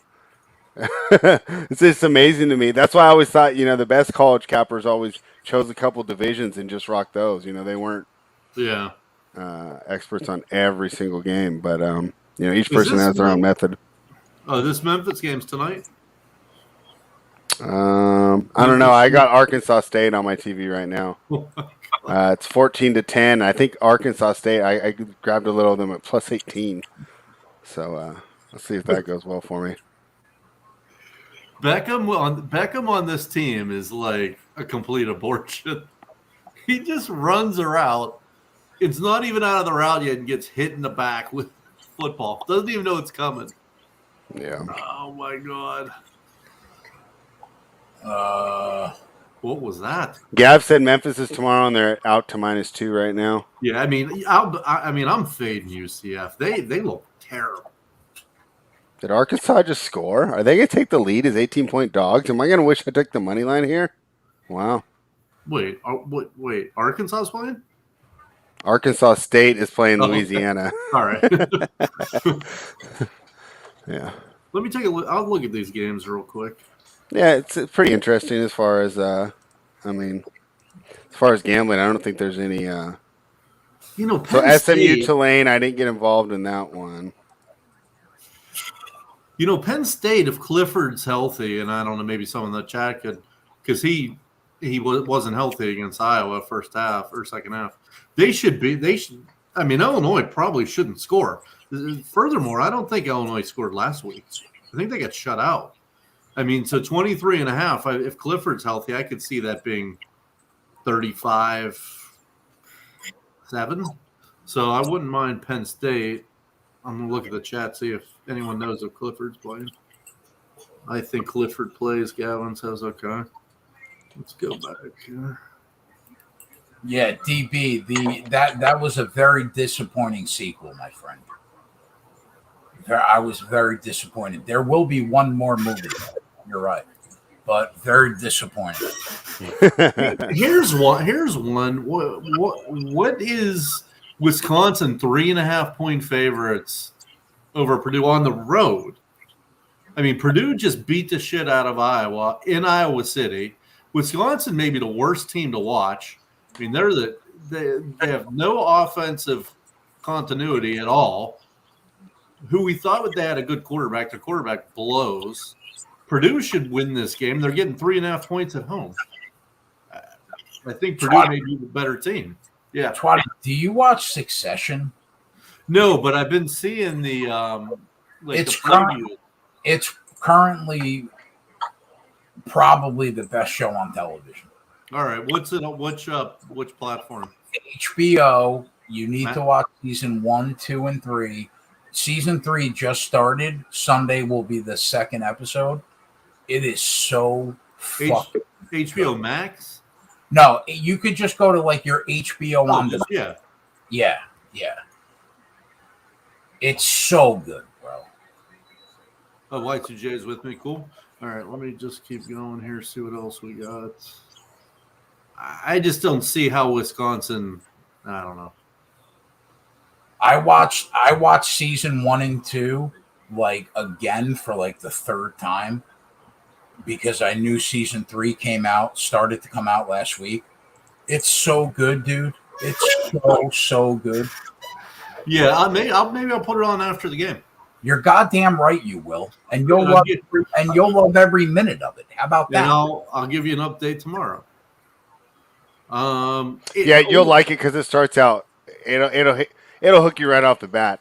I mean, if you don't like it after 2 episodes, you're not going to like it. So I think you enjoy it. Spread, do you watch it? I've seen the first 2 seasons. I haven't started number 3. I don't have HBO Max right now. You know what though, Spread? It's worth it to wait until all the episodes. That's what I was thinking. I'll probably buy it like when it'll be over in December. I'll probably buy it, and then we'll probably have like a little bit of downtime on the holidays, and I'll probably binge it out during then, like maybe Thanksgiving weekend or something. I'll tell you right now. Currently on television, there might not be a better character than Logan Roy. He might be the best character right now on TV. Yeah, he's pretty cool. I like him. Oh my god. Okay, so LSU and Tennessee and Ole Miss couldn't get to the 80s last week. LSU and Ole Miss ain't getting to the 80s this week. I mean, come on. Like, at what have they hit one of those ridiculous overs yet this year? I'm sure. Yeah, hell yeah. I feel like you got to take the Ole Miss full game under in whatever game they're not even coming close to the totals. Yeah, and the last week they didn't, but yeah, they've been here. I'll look them up. Can you tell me how many of their games this year went under? Oh, I was just gonna look at their scores real quick. Yeah, that's fine because we'll have an idea. I mean, every fucking total is in like the late 70s, early 80s. Let's see here. So they what's this, October? Really?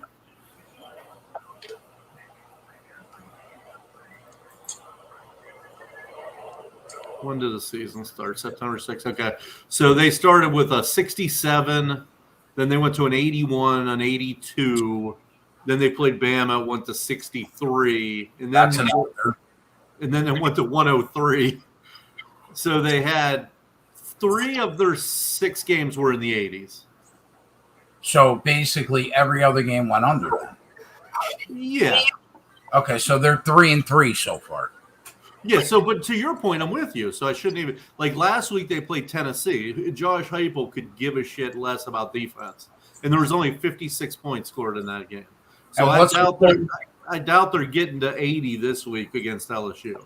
Is it that high? It's 80? No, it's 77. Yeah, it's just around. Give me the under. That's an under. Yeah, I'm with you. That's an under. Yeah, 100%. And Tennessee runs one of the fastest offenses. Yeah, so does Mississippi. Yeah, but you know what? Tennessee started to try to run the football the last 2 weeks at least. Well, when Heupel was at UCF, they ran the ball too, which a lot of people thought that they just threw the ball. They actually ran the ball a lot, but they did it quickly. 30 seconds left on the clock or whatever. Yeah, you know what? I'm betting the under right now, actually. Is it 77 right now? Yeah. Yep, I'm betting the under. Yeah, I'm with you. I'm with you there. Clemson, Pitt. I'll be on Pitt at 3. I can find 3 somewhere. Let's see what else real quick. Ohio State, Indiana. That's a knick-knack paddywhack right now on under 77.5.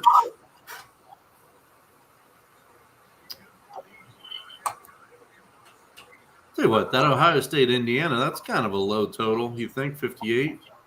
Yeah, I like the over. I think last year, didn't they both score in the 40s? That was when Pennick was balling. He's out. They almost beat Ohio State last year.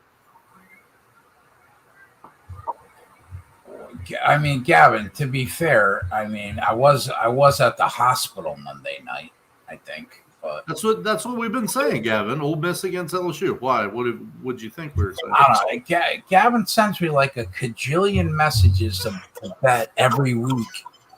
And it's like every week I have a new fucking catastrophe.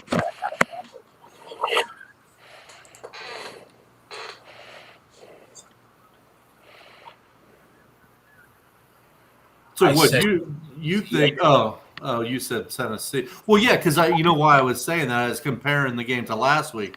It was Tennessee against Ole Miss, and they didn't even get to the 70s. So that's what I was saying. I don't see LSU and Ole Miss getting to the 80s. I don't think I texted him the word Tennessee ever. He's talking about me saying Tennessee because I was comparing it to last week. Oh.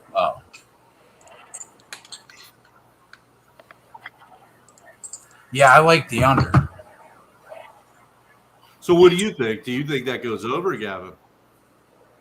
The Ohio State game? No, we're talking about the Ole Miss game. No, I think he likes the under. I think that's why he told me that. Well, then what are we all talking? What are we all doing? I'm not sure. I'm confused. We're all on the same side. I'm also confused. I think he said to me that he told me to bet the under on Monday. I think that's what he was saying. Cool. All right, cool. We're all entirely possible. So that's a good one for the chat. Got all three of us on that one. Nice. I mean, the amount. If anybody saw Gavin and mine's like chat thread, I'm pretty sure we would, if we wouldn't be arrested, there would just everybody would hate us at least.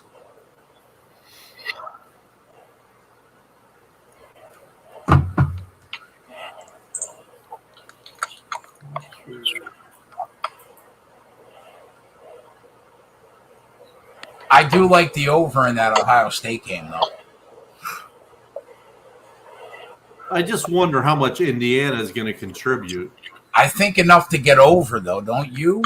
Because OSU probably hangs close to 50, no? Yeah. They're going to get at least – they should get at least 40.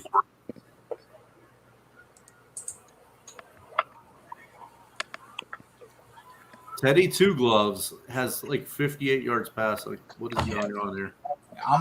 I think I'm off the Teddy B train. Me too. All he does is cover, though. We'll see. I know. Both me, you, and Spread, we've all been on the Teddy B train. I think it's time to get off, though. Yeah, there's time it ends. You remember when Zimmer just crushed against the spread, and then over the last year he's just been below average. But I think Teddy Two Gloves was like 23-4, 23-5. Yeah, but Zimmer was the best one against the spread for like a 3-year span, and now I think he's negative against the spread over his last 20 games. Beckham just doesn't seem like a guy you want in the locker room, man. He's saying, "We the people" says Beckham's so dramatic he's hurt again. I mean, it's just just tiring. Did anybody just watch what took place? How he didn't get the sack? I mean, Jesus Christ! Yeah. How? Was that Von Miller? Who was it? Let's see. No.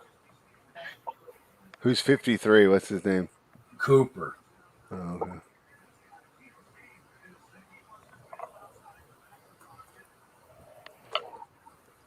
How did he not get that sack? I don't know, bro. Here's the thing, though. The plus 7.5 on the teaser is alive and kicking if we can get some points. I say even the plus 2's alive. I mean, they've only put 10 points in. You got to think for how bad Denver's played. I mean, to be going in the locker room only 10, it's not that bad, right? Yeah. What'd you say, Twat? I mean, they only have 50 yards passing. What do they have? Not even 100 yards total offense, and they're only down by 10. They could easily be down by 21 if Baker and Chubb and those guys were in there. True. Yeah. Yeah, East Coast, I agree with you. He needs to start targeting Sutton. Sutton is damn near the best player on this field. If we get a touchdown here, it's a freak. I would be throwing the jump balls to him anyway. Yeah. We just got to get in the end zone. Well, it's not going to happen with 23 seconds left. Who gets the ball at the break? I don't remember. I don't know because when I fired it up, the game had already started. So I think the Broncos get the ball at the break.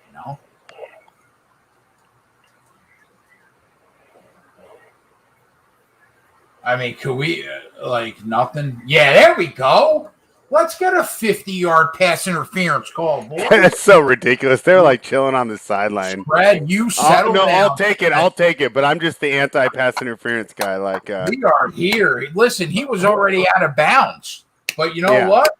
We're here. Who is that old Steelers corner? Mel Blount. I feel like I'm channeling his energy all the time, right? I mean, he would just get up there and just destroy the guys, right, Twatty? Yeah. They called it on the offense. Oh, wow. Sumner, I hope so. I think we got a chance with see that again. with them not getting the huge lead. Now do you just down it at 2nd and 20, Jay? Do you still take a shot or no? It's at least a no call. Oh, he grabbed his shirt. Oh, come on. It's a no call. They call so much stuff they don't need to call. At a certain point, I think they need to sit down with the referees and they need to say, like, are you guys making the game better? Random holding calls don't make the game better. All you're doing is legislating running out of the game, you know? Half these pass interference or these roughing the passers, and they need to make different difficulty levels. You know, there should be 5-yard penalties and there should be 15. You know, if a little bit of a grab or a helmet hits it, I don't want to automatic first down on 3rd and 18. It's funny you say that because they're talking about, like, taking the NBA rule, like, on these targetings. Mm-hmm. Like, you know, the flagrant 1, flagrant 2. Yeah. So he froze up, but I know what you're talking about, and I think that's the next step. And the one thing we can say about the NFL, they are usually pretty good at switching these rules when they're not working. Yeah. We lost you real quick there. I finished your thought as you froze up, Twatty. Old Grandpa Von Miller went to the locker room 20 seconds early. But instead of these college kids getting kicked out, like, if it's for targeting, okay, if you targeted, you didn't mean to do it. It's a flagrant 1. So it's like 15 yards, 10 yards, whatever. And a flagrant 2 is like if you lead or, you know, with the crown or what do they say, you launch or whatever, then it's like you're kicked out. I think that makes a lot more sense. The good news is Denver couldn't have played worse. Right. And we're only down by 10. Yeah, I don't feel like it's dead. We're a field goal away from covering the teaser. Yeah. They literally couldn't have played worse. Yeah. All right, Spread, looking at how many more games do we have to go in the NBA tonight? Are these the last? Just one. Let's see. I'm about to get. You can put it on the board right now. Atlanta beat Dallas easily. So, and that was one where I don't know if we could have got the better number live. So I'm glad that one went on the sheet, and we didn't save it. So that's another one. I haven't put it on the board for you since the NBA season. Since we were in the NBA Finals. Yeah. So glad to be back in that regard. We're clappers, Spread, in 2021. I don't know. Right, I'll join you guys clapping. Clippers out to 4.5, huh? Let me make sure there's not some news I missed. Because they were taking all the money. Viper, I mean, what on earth made you bet the over in this game? You're better than that.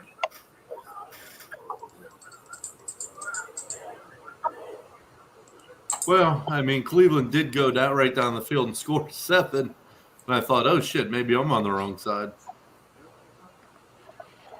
Denver team total full game right now, 9.5. Oh, Cleveland 9.5. Jeez, that's so tempting.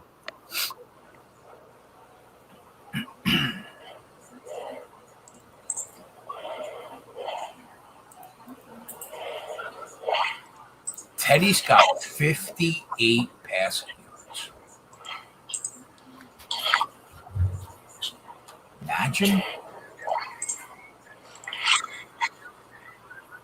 Case Keenum's got 122 passing yards. He needs 82 in the second half to get over the number. Don't you think that's a good head spread on anybody that's on Denver right now? What is the total breakdown of the numbers there? He's got 122. The number is 205.5. So he needs 84. 84 passing yards in the second half as kind of like a hedge for anybody that has Denver. Yeah, even if you don't have Denver, I think I like it, right? I don't think Denver's dead. I don't think they're dead. They either. have to show some life at some point. And, you know what? If they're not dead, it makes you like the Keenum Number over even more. 205 even more. Yeah, I like it too. 84 yards. I mean, like, Dak's second half totals are like 195.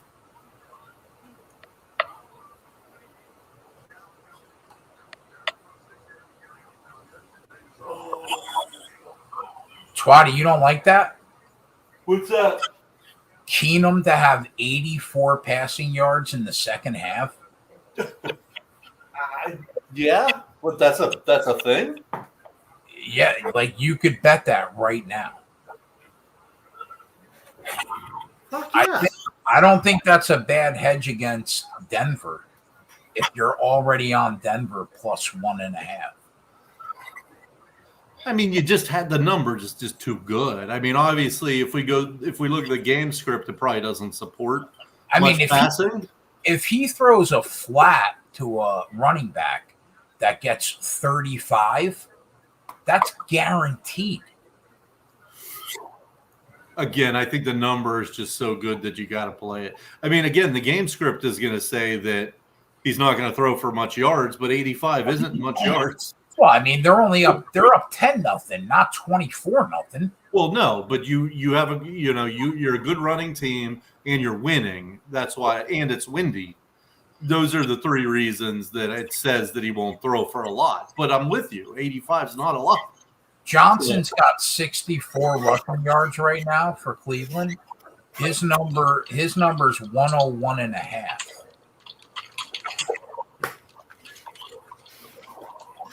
Yeah, but I think 64 is he was fortunate to get there. So while it sounds like he's more than halfway there, I think that he's overachieving to be at that number. I mean, right? 40 more is probably about right. Let's see what his long. No, he's already at 64, right? Right. That's what I'm saying. I think he's overachieved to get there. I just want to see what his long was. His long was 20. I think that number is probably right. 40. Yeah.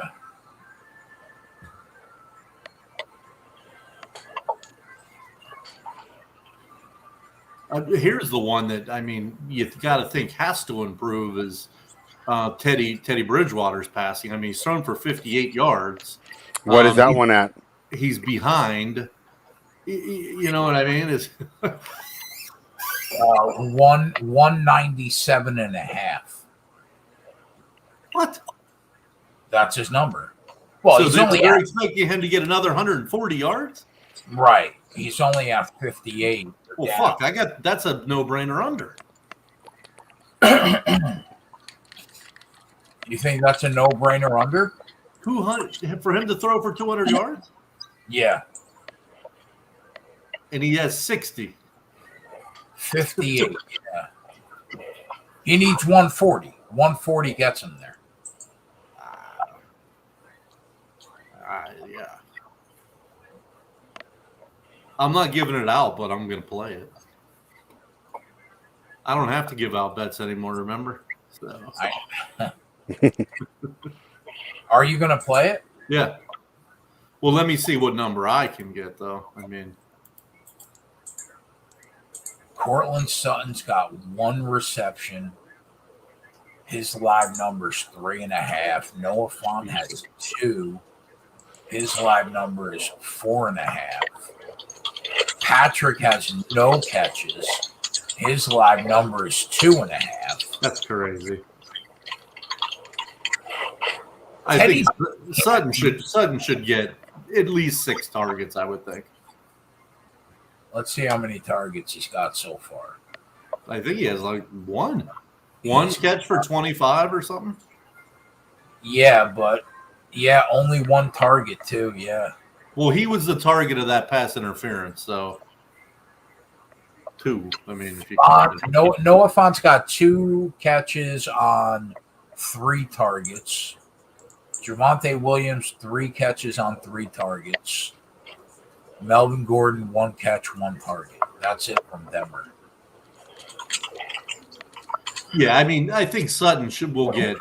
This is what happened last week when they were down. Sutton had like 3 I forget who they played. They were down in the fourth quarter. He had like 3 catches going into the fourth quarter, and then they just sort of the past like for the whole next 2 or 3 drives, it was all Sutton. He ended up with like 14 targets last week.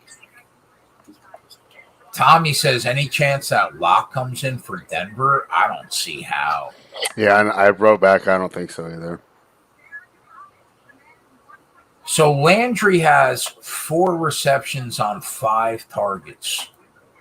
His live number, I think, is like 6.5. No, it was actually last Sunday.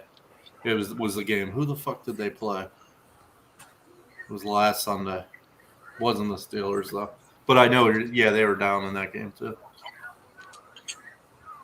You think we see 3 more targets to Landry? He had 5 in the first half. Probably, but I don't. It's not one I want to get down on. Why is people typing Raiders in the chat? Because that's who I think Denver played last week. Oh yeah, last week. Okay, sorry, I was typing back to Darwin Moon. What do you think of the Raiders this week? I don't know what to make of them. I kind of liked them off that new coach bump last week, but now I don't know. Is it over or is it a whole new team? Who they got? What's the spread? They got Philly. It was 3 at the beginning of the week, and I'll be honest, I have not monitored NFL line movement. So in Philly? No, it's in Las Vegas. Oh, I like that. A buddy and I were going to go, but we ended up not being able to.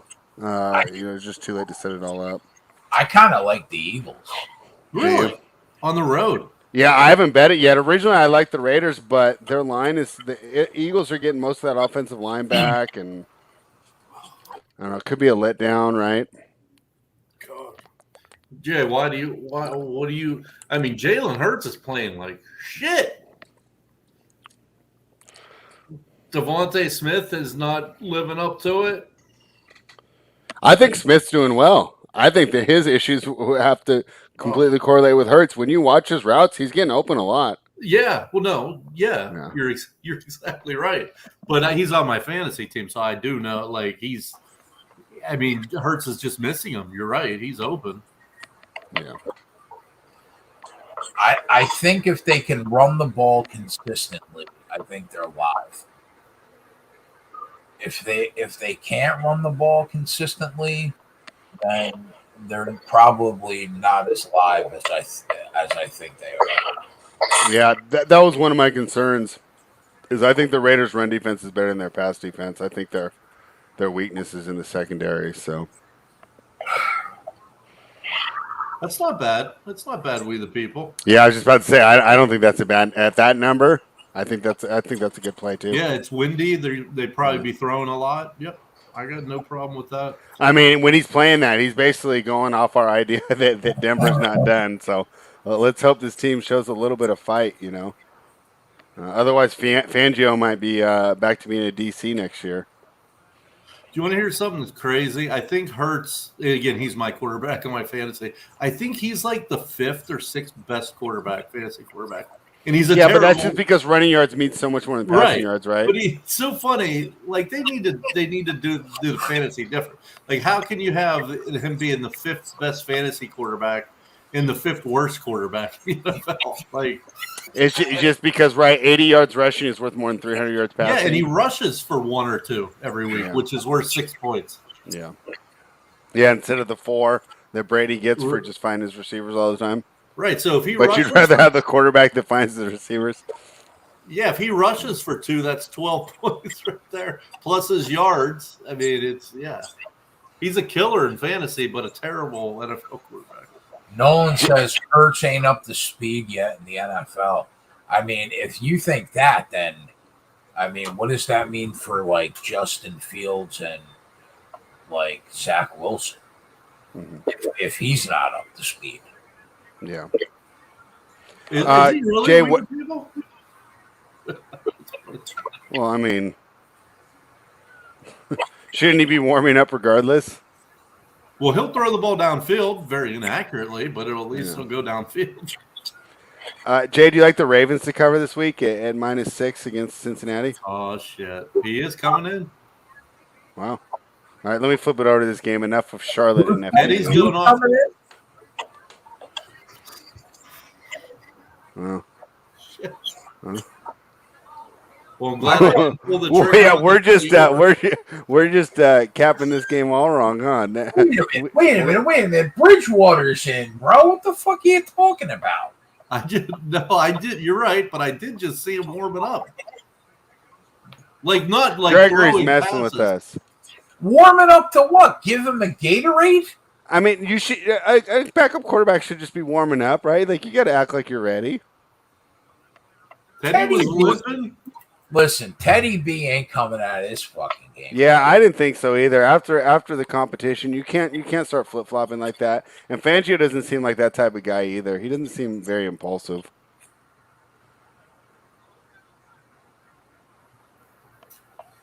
I think that the Ravens game is a really, really interesting spot. Mm-hmm. I think on one hand, you have to think of what do you really think of the Cincinnati Bengals right now? Do you think they're good? Do you think they're slightly less than good but an above average team? Or do you think they're bad? If you think they're bad, then, Ravens backers are going to be like, well, the Ravens always beat up on the bullies. They always beat up on bad teams, especially a team like Cincinnati, right? If you think Cincinnati's an above-average team, I think that this is an interesting spot where the Ravens could be flat coming off that game against the Chargers. And I tend to think I would rather take the 6.5 with Cincinnati than lay the 6.5 personally. All right. I don't know what you guys think. I'm laying it, but I'm going back to your original point. I don't necessarily know if Cincinnati's good. Like beating up the Lions or whoever they beat last week doesn't impress me. They really pretty much only have one good win to me this season. But we'll see. Aren't the Ravens like, I don't know, what's the word? Overrated? No, well, that's what I thought, but they're not. Aren't they slump proof in regards to they're playing good defense, and if you run the ball and that's what you do, you're kind of slump proof, right? Here we come, Denver. Here we come, boys. Well, listen, what is Cincinnati now? 4-2 through 6 weeks? They're 4-2, yeah. Yeah, I mean, they were in a field goal game that they could have easily beat Green Bay, if not for. Yeah. But you know what? Green Bay does that to everybody. They're the ultimate of just do what it takes to win and not. I'll tell you what. They're like the opposite of the Ravens. There have been multiple games this year that the Lions have kept it close against decent teams and covered. They blew the fucking doors off the Lions. Yeah. No, and that's true. But my question is, I'm just wondering how many times can that? Because I feel like the Lions have one of the worst rosters in the NFL. Yeah, how many times can that Dan Campbell guy drink 5 espressos and get them all fired up? I just felt like the Rams, who are number 2 in my power ratings, only beat them by 1 possession. Wait, what? The Rams only beat the Lions by 1. No, that's this week's game. They haven't played yet. Who did they play in the first week of the year? The Vikings. Are you talking about the Bengals or the Lions? The Lions played the Niners the first week of the year, and the Bengals played the Vikings. Oh, yeah, I'm thinking about the wrong team. My bad. Yeah, because that game's this week. And, in fact, I'll get your thoughts on it right now. I think the line is 15.5, 16.5 now for Detroit against Los Angeles. Yeah. What do you think of that game? I don't know. I'm not. It's not a profitable business to be laying 17 in an NFL football. Yeah, game. so you just scratch it off the list, though, right? Because you don't want to take the lines there, right? Right. But couldn't it so easily be 28-7? Like, I agree. I mean, 17 is so hard. No, I've been saying that too, but doesn't it seem like every week I scratch those off the list, and every week around noon my time, right, when the games are going in the last hour, it's like, well, all the clear covers are the biggest spreads. Seems like some of these favorites have just been steamrolling these teams. Maybe that's just last Sunday though too, but No. If I was going to take a big dog this week, I would take the 17.5 against Arizona.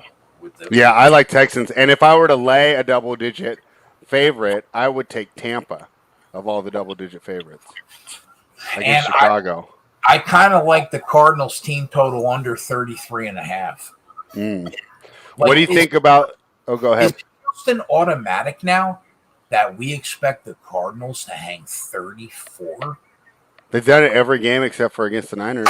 Yeah, I'm not a believer, bro. I'm not a believer yet. I'm not. Yeah, it'll be interesting to see how that offense runs in weather, right? Because they're the epitome of that September-October team. What do you think of a Jets team total under 17 this week? I don't mind that. And that was my look for that game. I'll tell you, I also don't mind the Pats covering. I think the Jets are really, really bad. And I don't think the coach is that bad. I think the roster's bad. And I think that, Belichick, when he faces a rookie, is great. When he faces a rookie a second time, he's more than great. Yeah. So I don't mind their team total under 17.5. And I also don't mind you laying the 6.5. Let's go, Denver. Let's go, boys. We're here. We have those first half yips. Tommy David's also talking about the potential look ahead there for the Cardinals, since they do have a Thursday night the next week against Green Bay, which should be a pretty big game for them. Listen, I know the whole fucking world is on the as long as Kyler Murray stays healthy, he's going to be the MVP train. I'm not there yet. I'm not there. I think there's be a big media contingent for old Tom if he keeps it up. I think give me the Arizona Cardinals team total under 33.5. And I don't mind the Texans plus the 18 either. Yeah. What do you think, Twatty? Yeah, that's the one big favorite that I don't think is going to win. Or not going to cover. Like Arizona? Dude, yeah. When was the last time that it was just a given that teams were putting up 35? I mean, let me think. Like going back for this millennium, the Rams in 2001, then the Patriots in 2007. So is that where we are now with a team that was 8-8 last year? No, I think they're getting the September, October. Right? I mean, you're in Arizona, you play in beautiful weather, right? I mean, let's see these guys move the ball in Chicago in December. Yeah. Let's see them move it in Lambeau. Before we're really ready to say this is an all-time offense. I agree totally. Yeah. I'll tell you what. I think that. Oh, let's go, big boy. Who's scored? There. Gordon, you mutt. Yeah, I had to start him in one of my leagues because of he's my captain. Oh, did you? I only did an NBA lineup, and then what pissed me off? I just went to look, and the core I made with JSU, I didn't save it, so it was the entry of the stupid lineup that I made beforehand. But I don't think we would have done good tonight because we had Giannis, and he's not having a good game. I want to hit all 3 teasers this week. That's what I want to do. Yeah, the only one I played so far is New England and Baltimore as a tease. You didn't play the one I put on the sheet, you fuck? No, I didn't. I was late today. I thought I was going to be done with everything at like 3:30. You're not my friend anymore. Oh no, don't say that.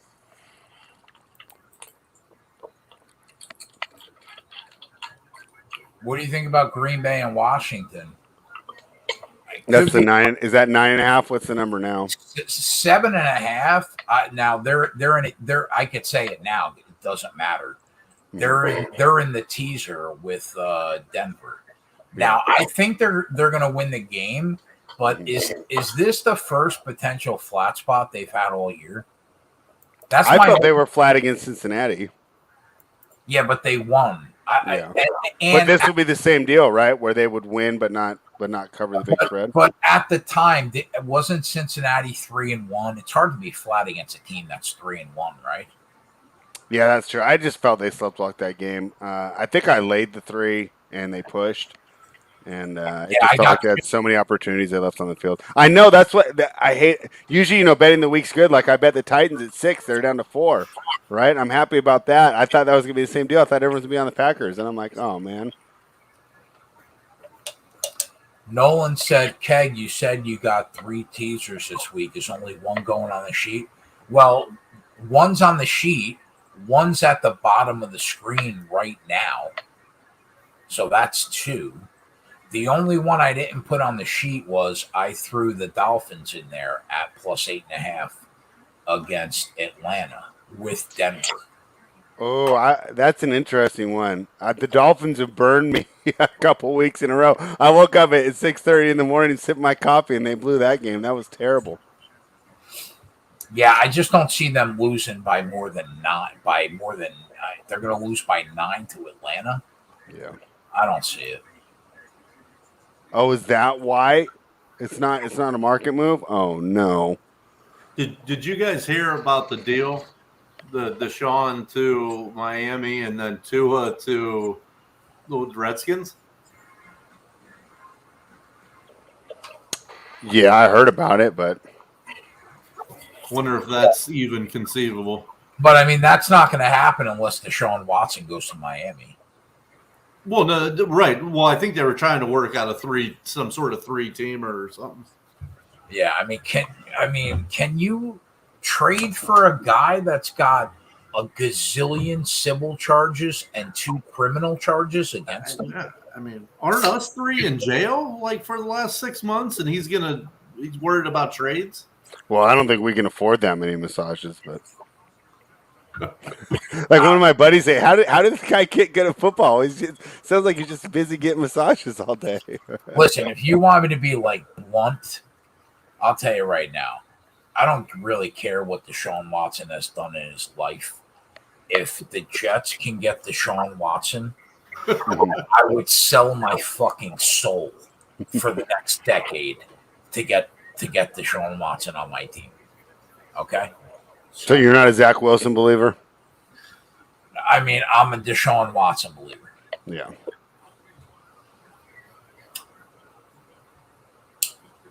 Tyler says Miami got to do it now or Philly's going to grab him in the offseason. And this is why I'll probably never have a big-time sponsor on this live betting show, and that's okay.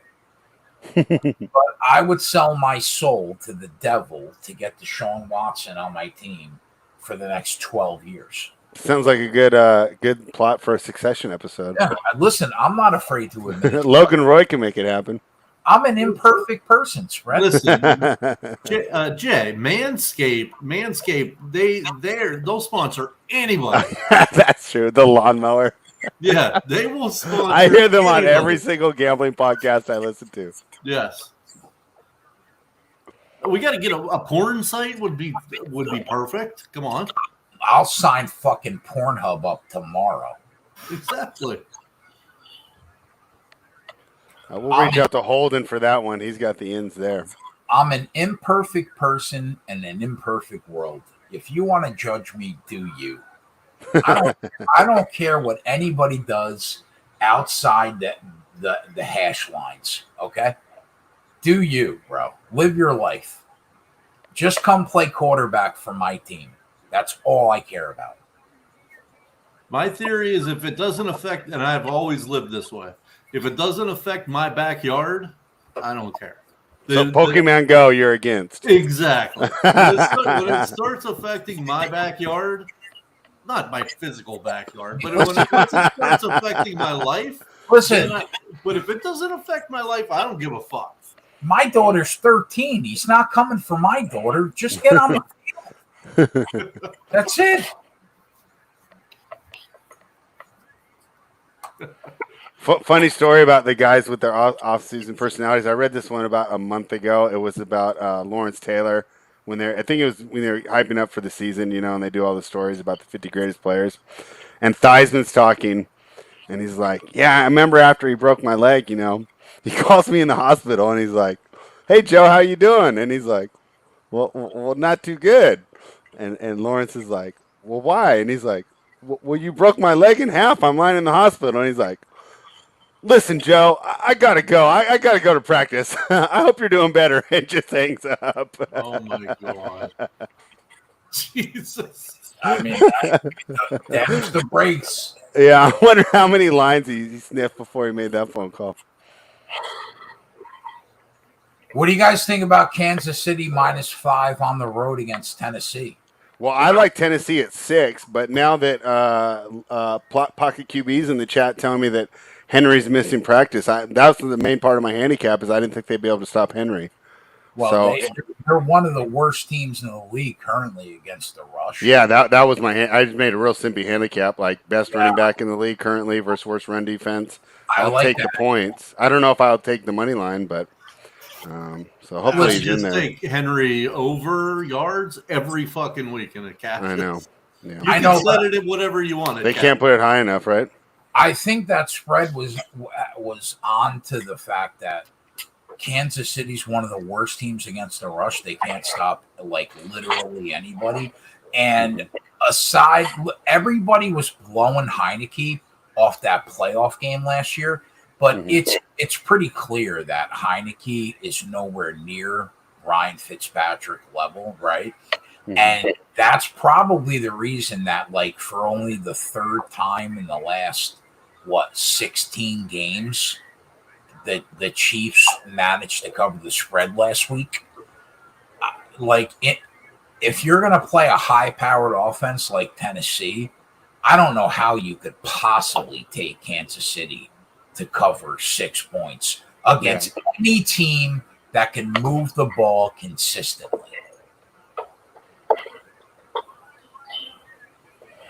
Denver just can't get out of their own way. That 53 barely misses a sack again.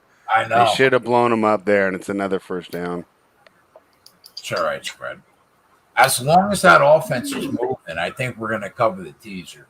Yeah, to me, these NFL defenses are getting to be like 3-point shooting where there's just so much variance. So, some days these defenses look great, and other times they just can't get it done. I think this is going to be an easy winner for the Case Keenum under, even though he's had a good series.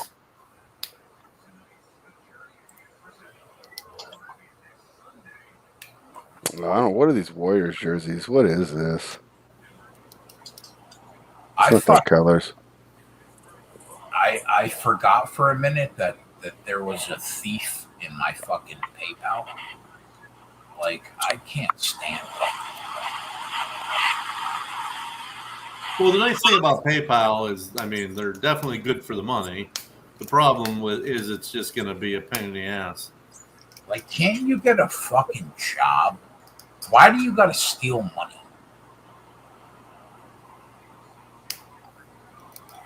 It's aggravating. Yeah, I don't like them, Nolan. Get a fucking job. Especially for opening night. Let's go with the traditionals. You want to mess around in November to get our attention, that's fine. But come on, guys. I guess it's not that big a deal. It's just a jersey, but I'm surprised they went with it.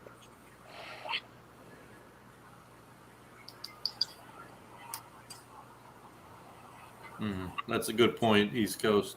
They deposit tens of thousands of dollars into my DraftKings, FanDuel, Barstool, Bet365, BetMGM accounts weekly. So I'm not sure how against it they actually are. I think they'd be against it wouldn't if I bring it bet up. you $1,000, Jay, and then I send it to you. I think that's where you get in trouble. But either way, I would just not bring it up. They did East Coast. That's wild. Wow. I mean, dude, I don't even understand how that's possible. Yeah, like when you go to DraftKings and you go to withdraw, like that's like the first the options they give me are PayPal or check, and I'm in California. Spread. It's the only way that I deposit and withdraw on 10 different legal sports books. Yeah. How against it can they be? Well, Gavin's backing him up there. I mean, it's like I'm not depositing five. Wow, that's crazy. Huh. Doesn't even make sense. Yeah, that's wild to me too. I mean, they're going to lose a betting huge amount of their business. Yeah, sports betting is like legal in half the United States. I mean, I literally withdraw and deposit from 10 different legal sports books, tens of thousands of dollars. I mean, how against it can they be?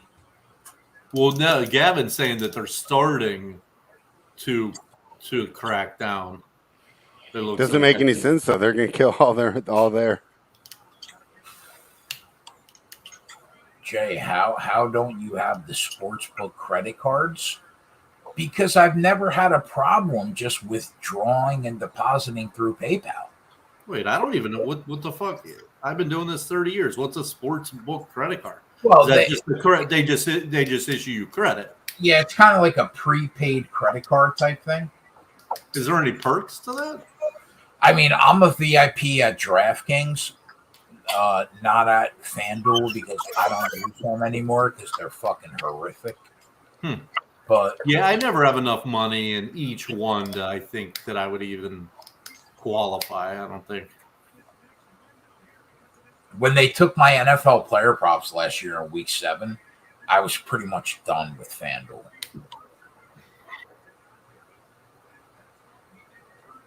Field goal would be great.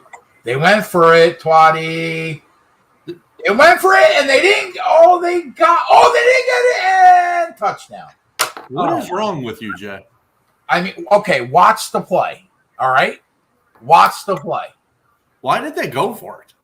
I don't know, but watch the play. Fumble Ruski, Twatty.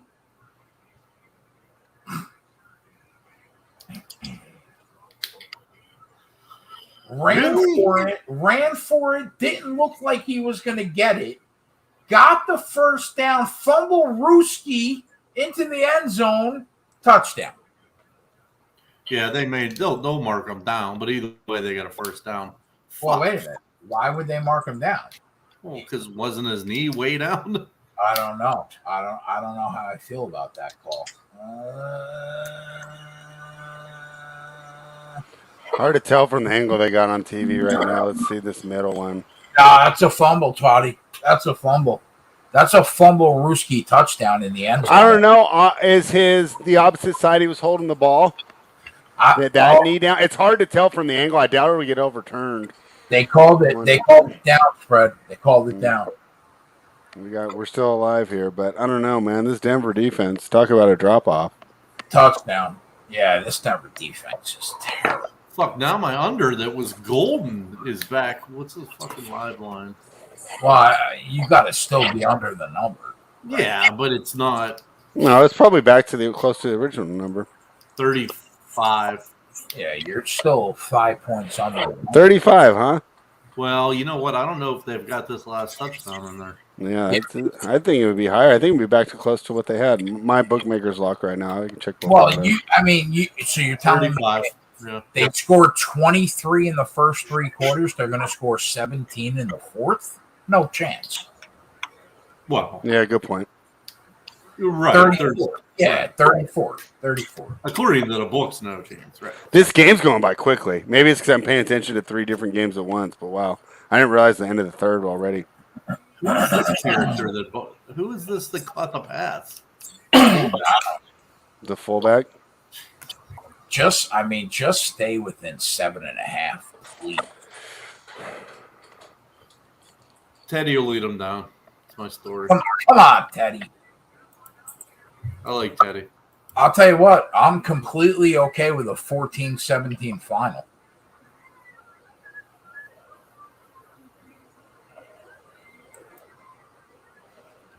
I'll sign up for a 17-10 final, Twatty. So what? I'll be 1-1. I'll lose some juice. Yeah, pocket QB. I didn't even bother. I flipped over for about 5 seconds. I said, okay. This is the thing about NBA spread. How are the Bucks down 41? I mean, if they won the title last year, they're not. No one is 41 points better on any given night than them. I just don't get it. Are they down 41? Yeah. Well, Gavin, I'm going to probably do Clemson or Pitt against Clemson, and then I'm going to do the under, which we talked about, and then I had one other one. Shit, let me look it up real quick, and let me know what you're on. Spread. Let's talk about this Clippers Warriors game. Right now, Clips are down 4 at plus 170 on the money line. Is this an ARB game? Is this going back and forth? What are we thinking? I don't know. What I was targeting was if they got to double digits on the spread, I wanted to jump in. The highest I've seen it get so far is +6. Is Clay healthy? Is he back? No. Wait a minute. Did he miss the entire last year? Yeah, but how is he not back? Because it's the Achilles one, the same one that Durant had, and he did it the day before the draft last year, or the day of the draft, which was August or September. So it's been like 14 months total, and I think it's supposed to be like a 16 to 18 month rehab. So because it's the Achilles, not the ACL. I think he's supposed to be back in December. Wow, it's that serious, huh? Yeah. So who do you like to win this game? Golden State. That's Really? why I don't want to jump in and try and arb it. I want to just try and grab a big number on the Clips and just hope they keep it close. That's why I asked. Yeah. Because Kawhi's done, right, for the year? I mean, he might come back for the playoffs, but I doubt it. But we won't see him anytime soon. Gavin, I have probably my best bet is Purdue plus 3.5 at home against Whiskey.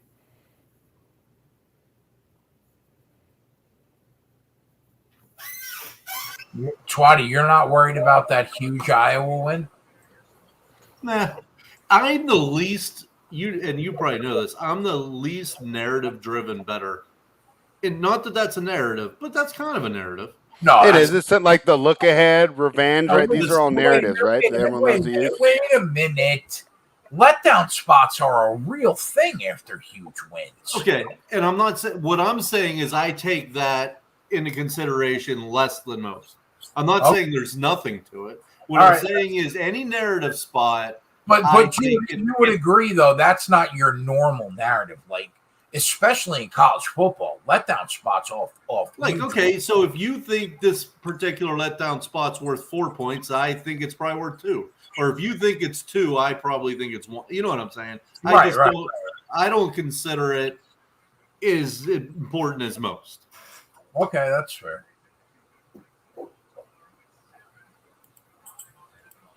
All right, yeah, but they're synonyms, right? I don't think there's a difference.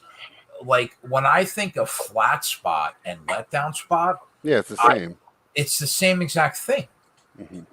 Yeah. Do you agree, Fred? Yeah, that's what I was just saying, Gav. I mean, they're synonyms. You're really doing semantics there, which I do like because when you're writing, that's the type of things that'll make your prose a little better. Purdue being the number 2 team in the country, you would I would put letdown or flat as the same exact adjective. Yeah, I mean you're sleeping with every cheerleader on campus. Every teacher's telling you how great you are, right? You're getting articles in the student newspaper. I mean, I don't even know if they even have student newspapers anymore. That shows you how old I am, but you understand my point, right? You got a whole week of everyone telling you how great you are. And I think Wisconsin is a sneaky team to go up against in a flat spot because I think like universally everybody thinks their offense is horrific, but their defense is really, really good. Oh yeah. Do you see Gavin in here? Okay, I see Gavin's actually defined it more precisely. He says flat implies it starts in practice all week during preparation. Let down implies more they come in and are so with effort.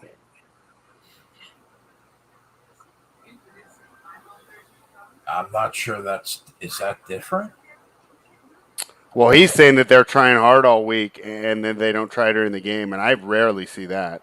Usually when a team is bad, it's his flat definition where they don't prepare properly, right? They don't put the extra work in practice. They're not doing the extra film work.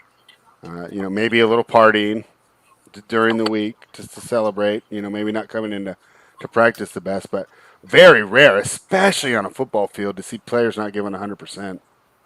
So your favorite bet this week, Matt, is Purdue? I would say, yeah. Wow. You give me a 3 and a hook at home, and I think they're the better team on a neutral. Iowa's offense is straight dookie. Or Wisconsin's is straight dookie. I think both are straight dookie. Oh, I don't like Purdue. Yeah, I don't disagree there.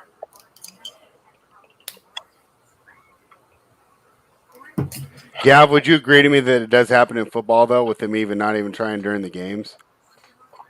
Yeah. And I don't know about college basketball as much. I wouldn't think that would be as much with the 30-game schedule and just how young and I think that if Iowa had an actual real offense, they could be the number one team in the country if they had a real offense. But their offense, I think you said it perfectly.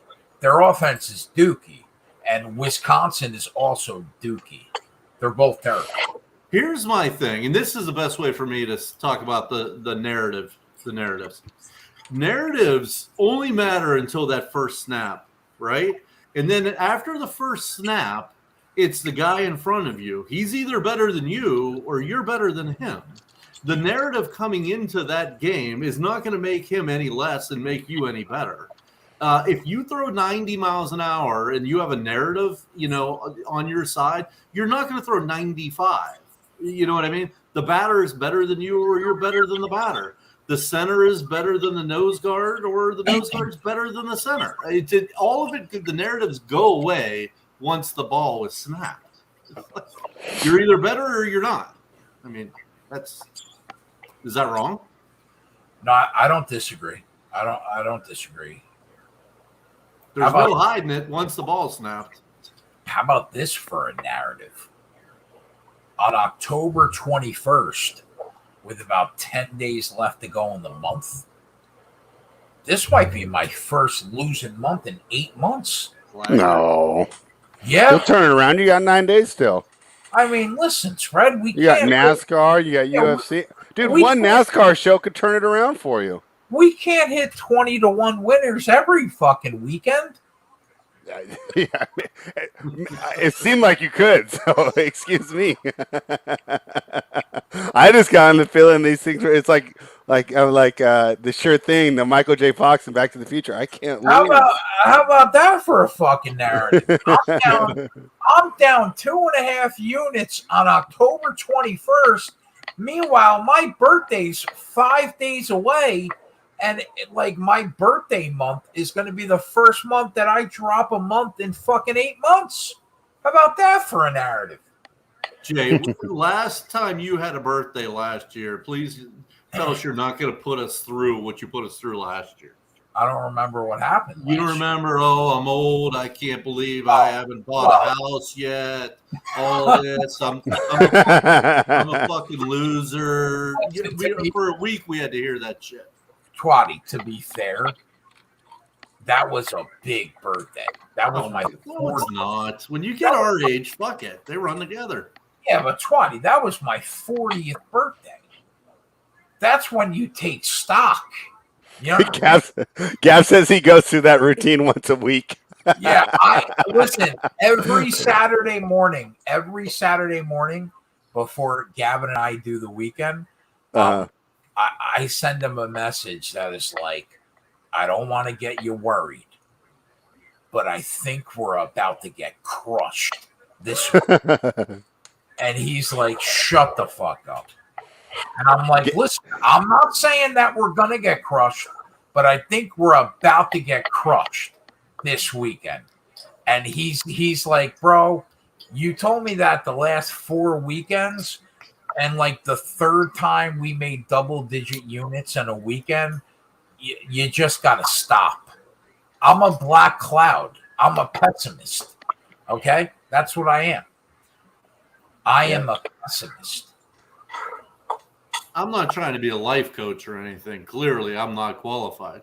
But the key to happiness is living in the present. Right? The present is I'm about to lose. I'm about to drop units my first month, the last 8 months. That's don't worry about what you haven't accomplished or what's coming up next. You got to live right now. Come on. Who's the fucking inspirational speaker? Tony Robbins. Tony Robbins. I get a Twatty Robbins. I love it. We need to make a Twatty Robbins account. It's all about now. Tweet these out once a day or Twatty Robbins. Right now. I get a Tony Robbins message every Saturday morning at 6:00 from Diego. Oh, that's cool. Every Saturday morning, he tells me how I'm about to crush the weekend at about 6 a.m. There you go. Yeah. Well, I don't feel good about it. I'm about to turn 41. See, here we go. Days.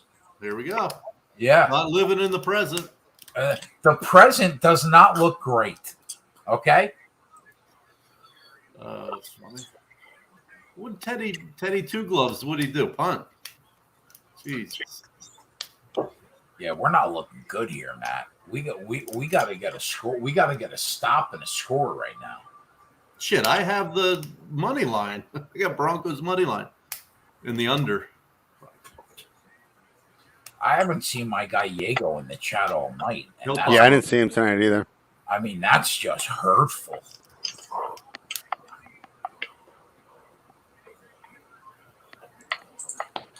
Gav, how can you tell yourself you're washed every weekend when you wake up with some girl that's just way too young for you that you met out on the streets of LA? Right, and probably answer that, Gav. Yeah, and not only a girl, an ESPN anchor, which will remain nameless, which I happen to know about, but will remain nameless. That's definitely something to put on the resume there. Twatty, it's Gavin James, bro. Would you expect anything else? I guess not.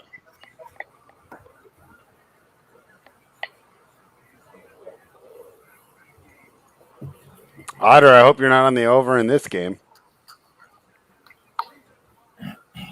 Very nice, Corey. Very nice, Corey. I'd send it in Susie. I'm not going to lie about it. They were when I was hanging out with my buddies, they were talking about her last weekend too. A couple of the guys were pulling her. She looks pretty good for her age. What about Michelle? What about Michelle Tapoya? She's even older. Listen, if Susie called me up and was like, "Keg, you want to get a drink?" I'd be like, "Where are we going, Suze? Are we going?" And then she would see that you drink wine and just immediately turn around. I mean, that's hurtful. That's not nice at all. You bring your boxed wine with you on the date? No, I would buy a nice bottle on the date.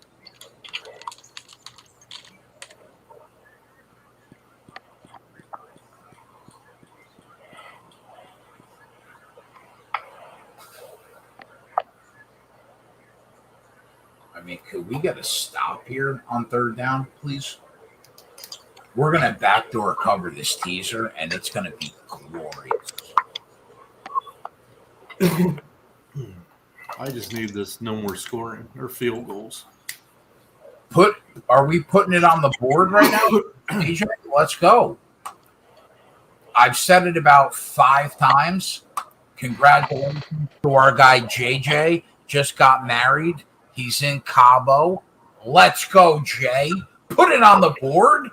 Keenum over 18.5 completions. You'll love to see it. Our guy, JJ. Nice. That should go way over. It's 2021, boys. Clappers. We're clappers. Am I the only one that's clapping for? Oh, sorry. I was spacing out there for a second. I don't have to be a clapper. I'm not part of the team. Twatty, you're a clapper, bro. I'm not feeling it. I mean, fuck me. All right, I'll clap. Let's go, Jay. Can they get a stop? Oh, Jay, yeah.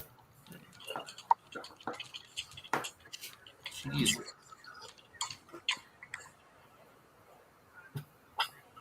What? Oh, he must have dropped that. I mean, he wanted that play to go pretty quick. Or what happened? Well, he was yelling at him to hike it. Yeah. I think he hit the ground real quick, but I don't know if it's enough to overturn. That's another put it on the board for JJ. What is it? Is that back-to-back? 30.5 attempts? You motherfuckers better clap. All right. Put it on the board. Go ahead. From Cabo, the kid's giving out winners. Love it. Cabo. On the fucking beach. You'll love to see it. Go ahead, Jay. Yeah, I'm keeping an eye whack. I'm holding out for the double digits and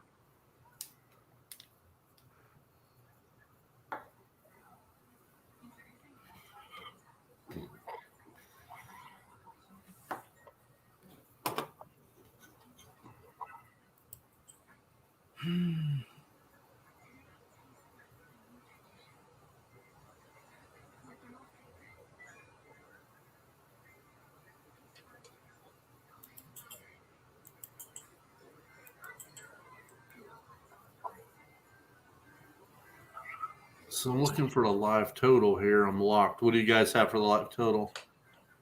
I probably am locked too, but let me double check.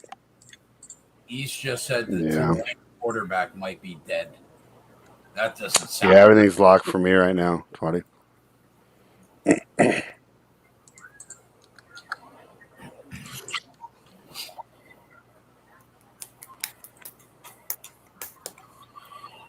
Well, it looks like the Dodgers are going to live to see another day.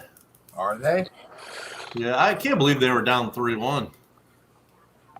And even then, like, I was listening to some of the quotes, and they asked Mookie Betts, and they're like, does it feel like last year when you were down 3-1? He's like, no.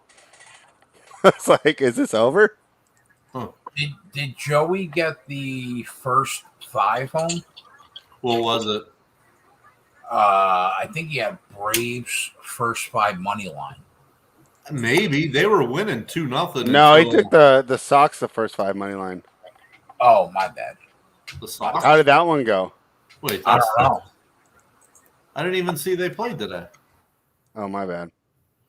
Oh, you could be right, but I don't think they didn't play today. Honestly, No, my bad. I'm looking at the wrong thing. Honestly, it's baseball, and I couldn't tell you. So when did they announce the Cy Young? Oh, no, he had. Oh, wait, maybe he didn't have a play today. He didn't have one today. Yeah. Oh, okay. Okay. I was looking at yesterday's. Got it. On the track picks. So. Yeah, I don't know. I don't bet baseball. When did they announce the Cy Young, Jay? November 12th. We got potential win of thousands on Corbin Burns and Max Scherzer. We just need one of them, Twatty. That's all I need. That's who if I were a voter, those would be my 2 that I would vote for. Who? Scherzer and who else? Burns. Who's that? Corbin Burns? Yeah, What team is he on? he's a Milwaukee. Brewer. Oh, okay. That makes me feel good then, Matt. What happened to that team? What happened to that guy Yelich? Jesus. Wasn't he What's like one of even the best worse- hitters in baseball? What's even worse is Bellinger.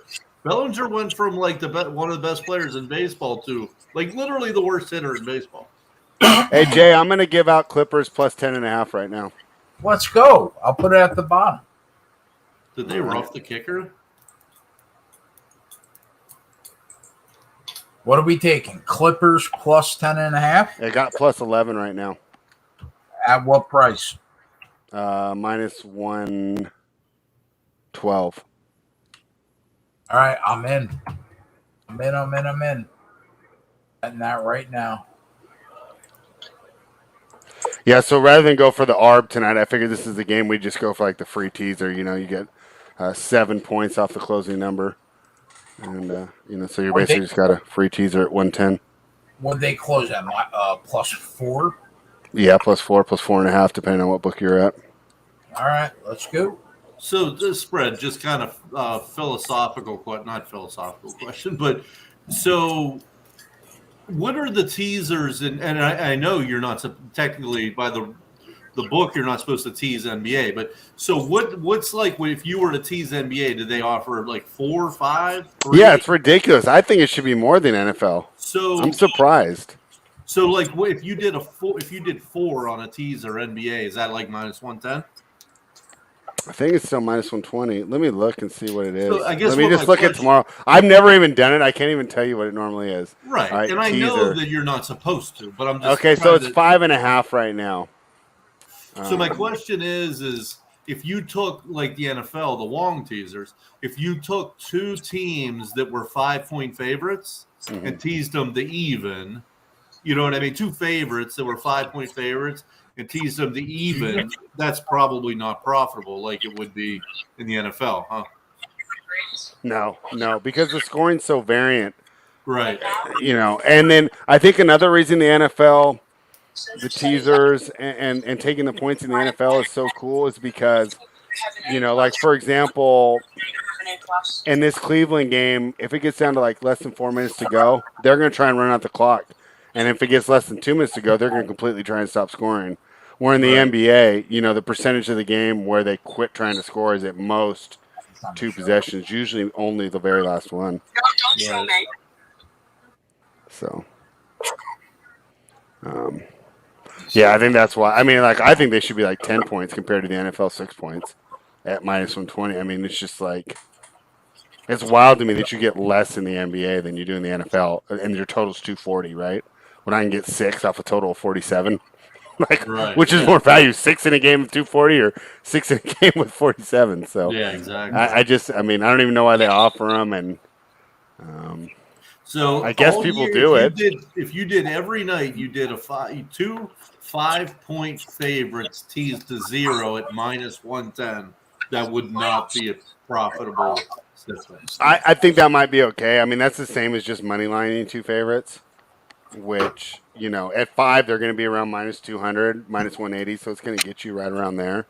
And actually, there's a lot of people who do that because you don't have to deal with like, I mean, I'm pretty tired today. I think one of the reasons is last night wore me out so much. We had the Knicks game, and then I had the Bulls game, and I know you guys don't watch all the, every single game, but so they're down by the Bulls. I laid 4.5.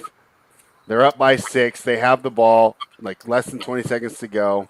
They fumble the inbounds, so now the Pistons get the ball back. Grant shoots it. He misses. And the guy grabs the rebound and throws it back in to cut the game to 4. It expires. The screen says it. I'm texting Tyler because we always vent to each other in our little thread. Like I'm sure you guys, your threads probably are like good handicapping. Ours are just like, F this sport, F, Right, yeah. And so I'm like, I can't believe I lost this Bulls game, up by 8 with like 15 seconds to go. Then they take it off the clock after the replay because I remember I posted it. And one guy like in the, answered me. He said, no, they took that shot off the board like you cashed.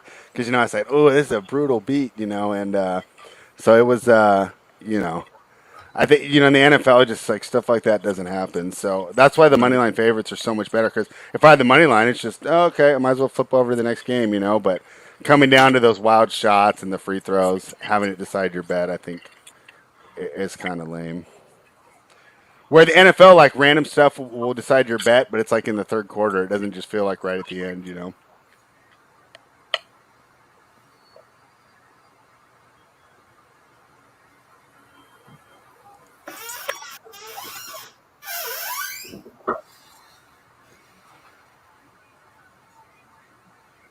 This has been a pretty boring game, boys.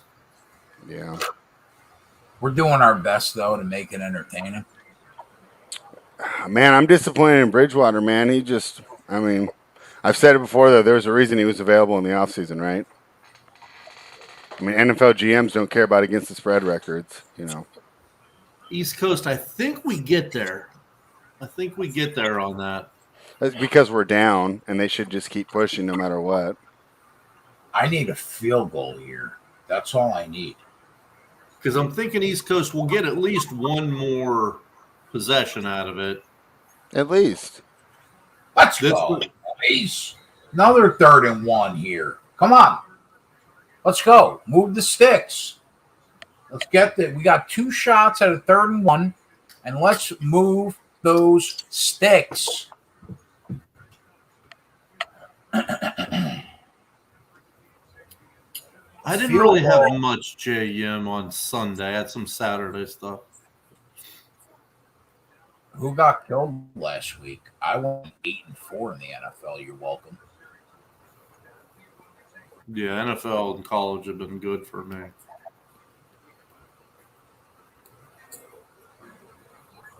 Thirteen and 5 the last 2 weeks in the NFL, Twatty. I hear you. You know what? And I always say this. The reason I'm successful in that is because I pick the same teams every week. The teams that I know. Well, then you know them. You're not just. Yeah, exactly. It's like if I bet Pitt every week and I'm from Pittsburgh, I'm going to know the line better than the odds maker is going to set the line. And you get all the inside stuff, when you're driving around in your car, you hear, oh, this guy acted up in practice today. Yeah, exactly. Or they did really well in practice today.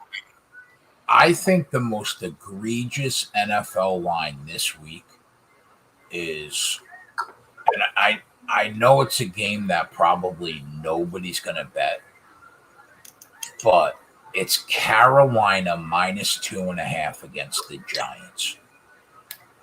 The Rams closed a 7-point favorite on the road in New York last Sunday.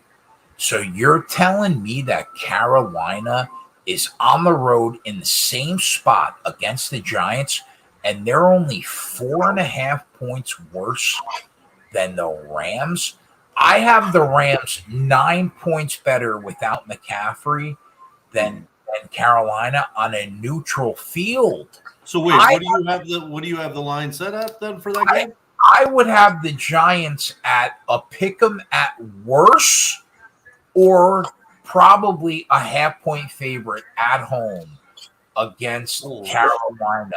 The way that Darnold's played the last 3 weeks without McCaffrey, the fact that McCaffrey will not play this week, and wow. I see the way you're explaining it makes sense. But at the end, how are the Rams -7 and? But I'm not looking at that. -2.5. But I'm not looking at that. I'm looking at the two teams in front of me, and I think Carolina. That's not how the NFL works, bro. No.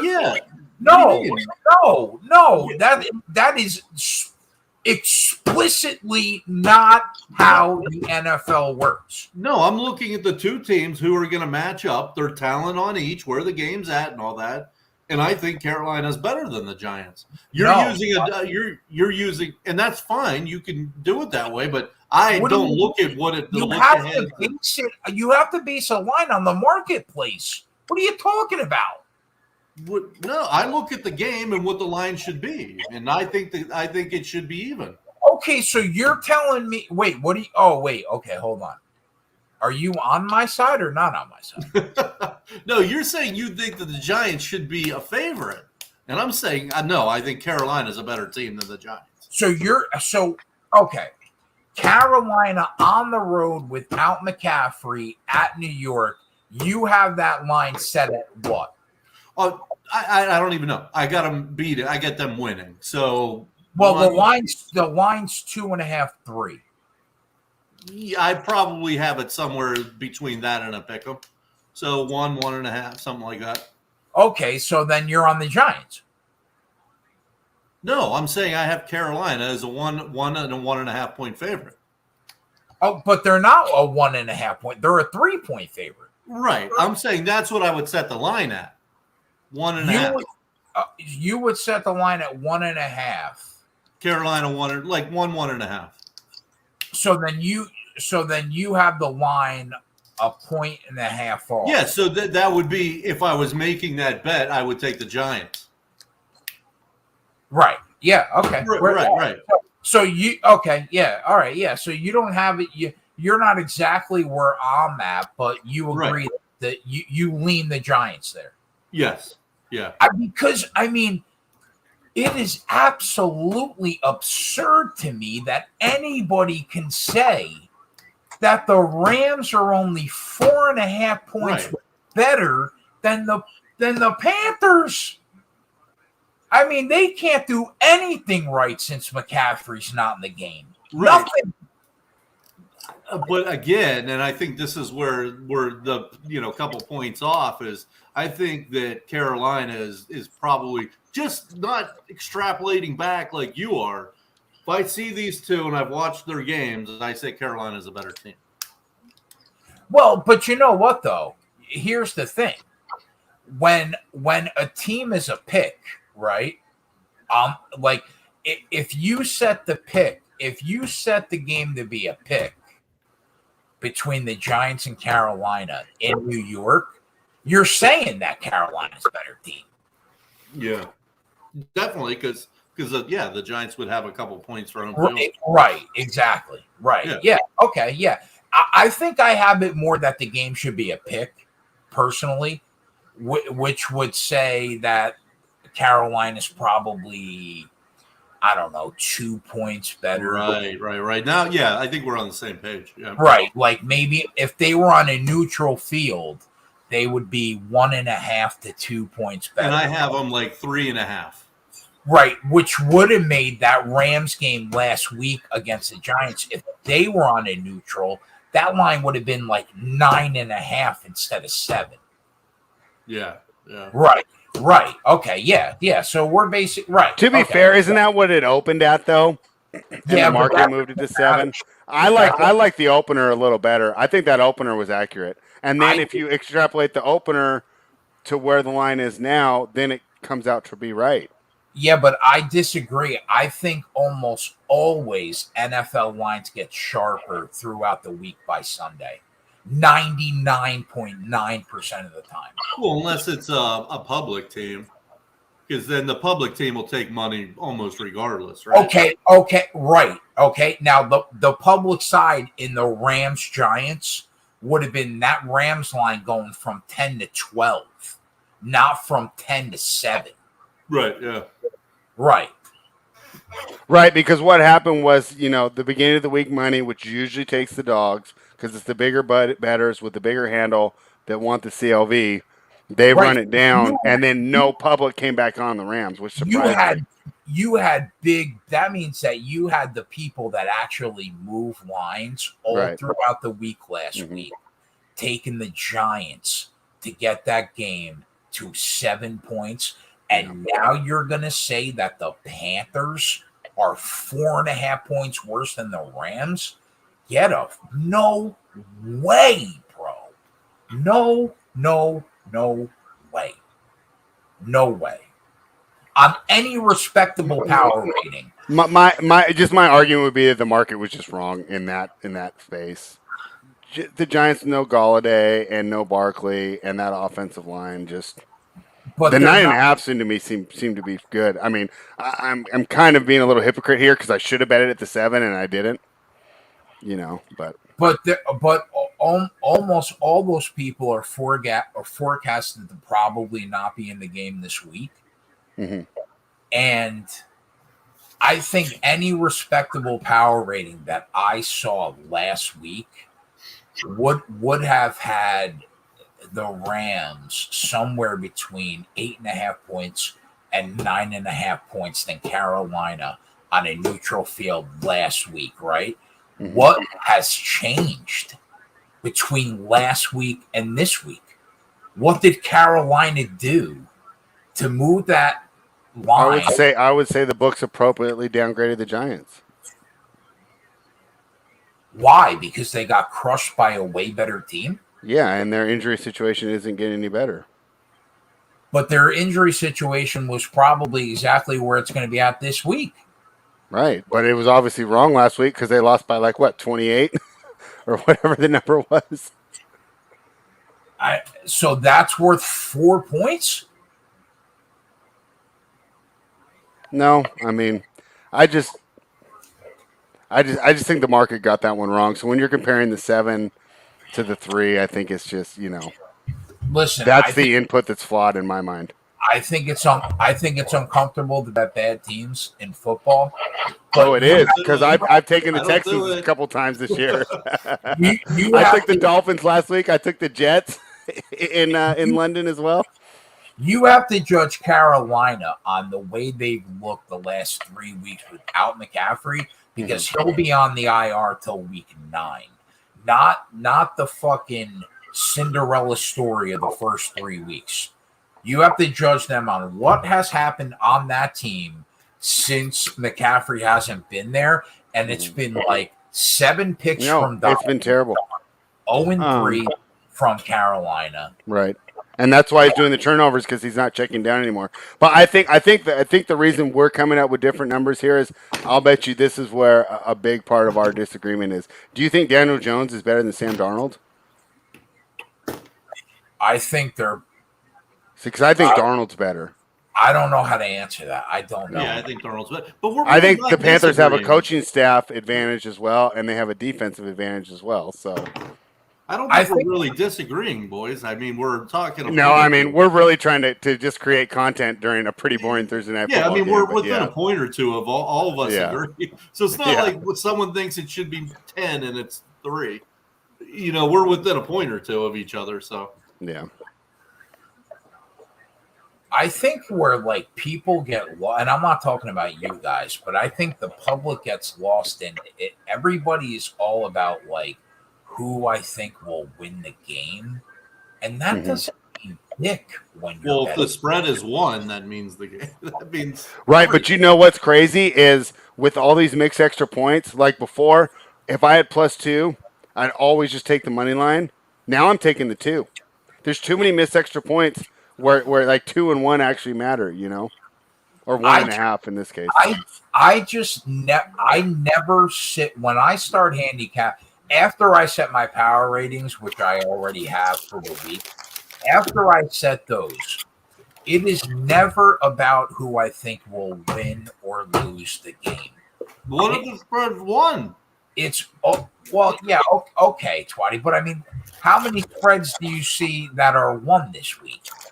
Well, I don't you know what I mean? I mean, almost every line is at least a decent amount of points, from 2.5 up to 18 this week. Yeah, and if the spread's 1, then what Jay's going to do is just see who his power ratings say to win, right? And then it's about who's going to win. But it's not going to just be, who do I think is going to win in my head, right? You run everything.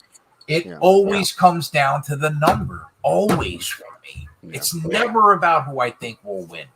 I just think that I think that the Panthers Giants game, in terms of the line that I would have set, is just off. And I think that means I'm on the Giants, for better or for worse. Yeah, it might come down to Carolina wins and doesn't cover, because how many 1 and 2 point games have we seen this season? True. And I'll tell you what, Spread, and I'm interested to get your take on this, because I haven't talked to you about this. Have you ever seen a year where more teams have gone for 4th and 1 inside their own 35 Yeah, early it's in the wild, game. huh? Yeah, it's just wild. How do you handicap a game where somebody's going to go for 4th and 1 3 minutes into the game on their own 34-yard line? And I was listening to a PFF podcast about that, and they were talking about the Chargers specifically, and the fact that they're leading the charge on that, and that's going to make their results widely variant, because that 4th and 1 play, right, comes down to about a 50% thing, but it's 7 points if they don't make it. So whereas they have such a good offense, it could be close to a 10 to 14 point swing early in the game. Yes. That's going to make, and if they miss a couple of those, then they get blown out like they did against, was that Cleveland that blew them out? No, Arizona that blew them out. I'm sorry. Yeah. Yeah, but I'll tell you what, bro. I'll tell you what. You and I have had like major theoretical battles on this show over 3.5 years. Mm-hmm. You have never been more right than how bad Mike McCarthy is. Like I will proudly wear that L because you were so right on how bad. Bro, he went for it on 4th and 1, 3.5 minutes into the game on his own 34, and then didn't go for it on 4th and 1 to go and win the game on his own on his opponent's 34 with 3 minutes left in the game and kicked a 55-yard field goal. Yeah, that's unacceptable. That's fireable type shit. He's so bad. Spread nailed that, bro. Way ahead of the curve of how bad he was 3 years ago. You know what I say about this, Jay, right? I say it every time. You pay an intern $50,000 a year who stands next to the coach, and all he does is know the analytics and time clock management. That's all he does. And the coach looks over to him and he tells him what the proper thing to do in this situation is. And that's it. The coaches are terrible. Wow. Management, the coaches are terrible. I think put it on the board for Tyler. He had an anytime touchdown. For Javonte Williams. Mm-hmm. Yeah. He did. Yeah. Let's go, T. Let's go. This might cast a teaser for us, dude. Yeah. I'm still in this game, too. For Big T's got like 18 units riding on this last time. I only have 3 units riding on this. One on the sheet, one on the show, and another one in my pocket. And I'm shitting right now. Let's go. Put it on the board for Tyler. One time for the boys. Ooh, I may win this by the hook. How often do you lose by the hook? I may win by the hook, actually. Well, you love to see that. We get beat up enough. Yeah, exactly. But like, yeah, it's spread like theoretical conversation, right? We used to live in a world where we can handicap a football game and not have to worry about a team going for it on 4th and 1 on their own end of the field 5 minutes into the game. How do you start handicapping? I don't know how to handicap that decision by Mike McCarthy or Staley like early in these games. See, like, what would affect my decision if I was the head coach? Okay, if I'm going to make a bullshit, boneheaded call to go for on 4th and 1 from my own 35, that's my defense is going to play a big part of that. So if I have a shit defense, that's turning into 7. Now, if I have a good defense and I don't pick up that 4th down, that could only be 3. So but on your own 34. No. What I'm saying is you have to. I wouldn't do that. I'm saying that you have to factor that in. These guys should be factoring that in. Okay, if my defense steps up, we hold them to 3. If I get a shitty defense, then that's 7 going the other way. You know what I'm saying? I'll be honest. I'm having a hard time after the last 2 weeks. I'm having a hard time trying to figure that into my handicap. Like, I don't know how to do that yet. Well, Jay, I think, and I could be wrong, I think the analytics basically tell you to go for it in a lot of those situations. And I don't know them, and I think it's crazy, but I think the new school is the analytics say to go for it on 4th and 1 from your own 35 or there's probably a point where you can't. Maybe it's the 25, maybe it's the 30. I don't know. But I bet that the analytics say to go for it. I could be wrong. But Mike, I don't disagree with that. Like at a certain point of the game, right? But that can't possibly be in the first half, right? Again, I don't know, but I know that they basically are saying you go for fourth down, not every time, but like spread. How are you handicapping these games? Like the Chargers go for basically more than anybody. I think the Browns are second. Frank Wright does it all the time too with Colts. I don't know like what you do to adjust though, right? It's just except for know that like the only thing I'm doing is I'm not downgrading the Chargers if they get blown out, right? But like in the Chargers game, right? They went for it on 4th and 1 from their own 19 in the first half. Yeah. And before you know it, they're down 24-7. Yeah, that's crazy. Well, that's what I was going to say. Maybe the handicap is the over because, I mean, you don't get that 4th and 1 at the 30. There's at least 3 to 7 going the other way. Or if you get the first down, you're still going downfield. I mean, that would be the only thing that would make sense to me. Yeah, maybe the over on teams that you know are going to go for it on 4th down. That's not a bad call. That maybe that's the way to look. I don't know, bro. It's just variance. It's like how do you cap the new pass interference rules and the roughing the passer? I mean, I think it's just something you're aware of when you're reviewing the games, but I don't know what I do pregame. Think about the volatility that's involved when you may have a team that goes for it on 4th down at their 20 in the first quarter. I mean, the volatility and how that game is going to shake out is fucking bonkers. Yeah. Yeah, I don't know. Jay, I just don't know what to do with it other than, pregame. Like, let's say I know Staley's going to go more, but I don't know, like, does that make – I don't know, like, how I'd move my number. Well, just like I know that I could be a victim of a BS roughing the passer call, right? That completely changes the complexion of the game, and where one time it's fine and the very next time, it gets called. Here's the thing, Jay. If this questionable decision that they're making – is either converted 50% of the time or not converted 50% of the time, isn't it a wash? Yeah, I guess. But it's going to lead to variant results when you're trying to analyze the numbers. Right. The volatility of it happening or not happening is what I'm talking about. I would just say that the Chargers are more prone to blowouts, and I wouldn't put teams like that in my teasers. They go from 2.5 to 8.5. When I'm adding points, I guess that's the only adjustment I would make. Like, I don't know who makes I feel good about my power ratings. I work hard on them, and they've been tested over about 40 years from the people that I learned them from.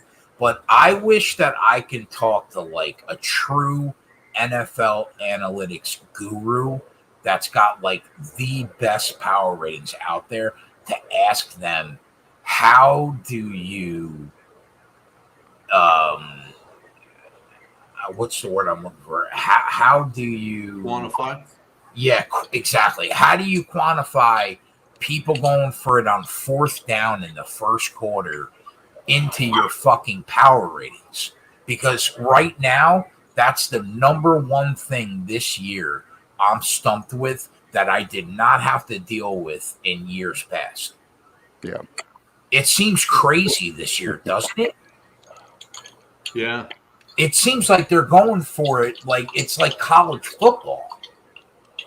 Well, I'm telling you, I think it's because the analytics say that a lot of these times they say to go for it.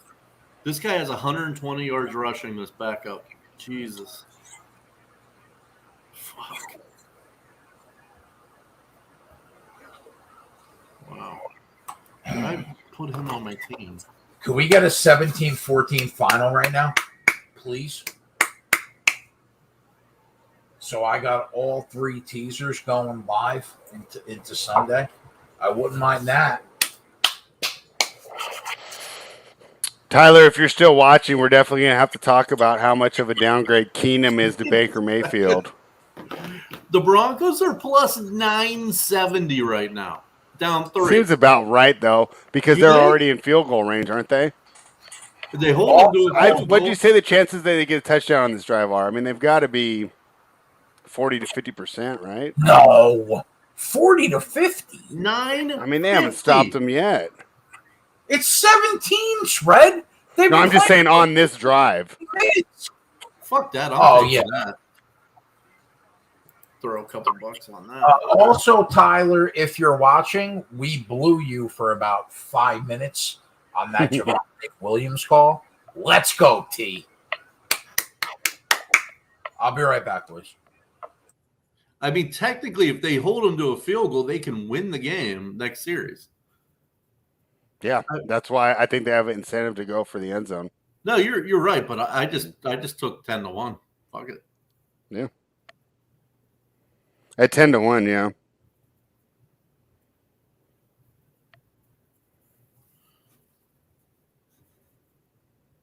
It's amazing that the Browns are just running the ball down their throat.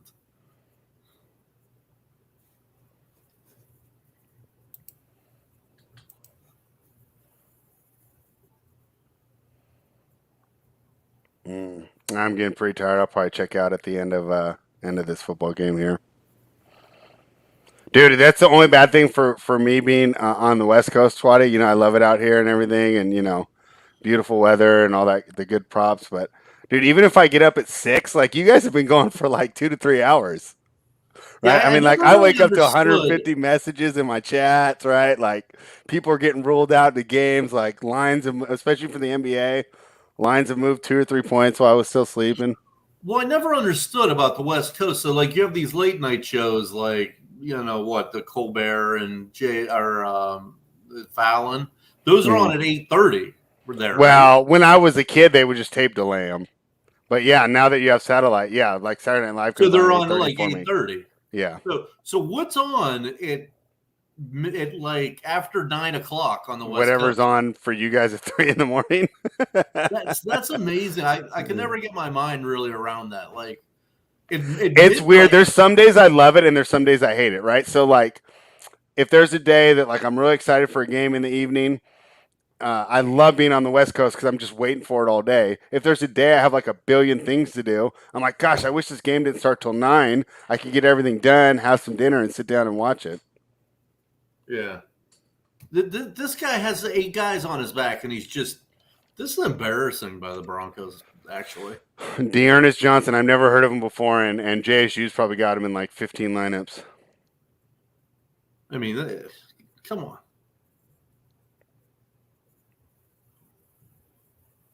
Well, fuck.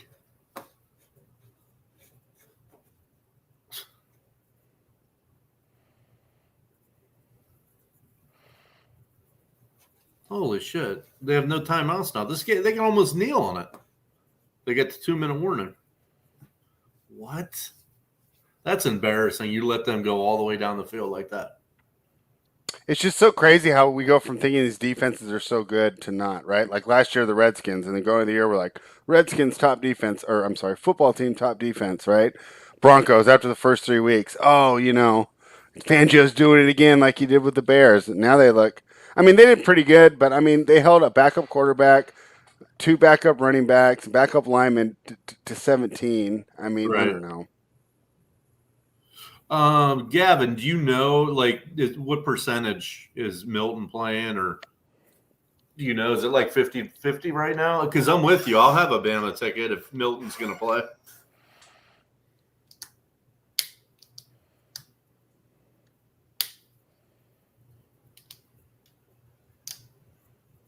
So what? What is it, a 40-second clock? I mean, so you're talking, do they even have to run a play? What the fuck? Well, I'll hit the under. Looks like. Lose the side. It's tough betting under 40s, but this was definitely a game that's set up for an under.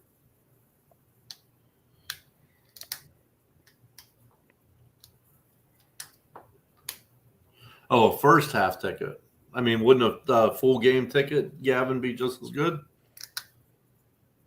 I mean, we know how Bama gets down in the first half, so that's always the best bet. But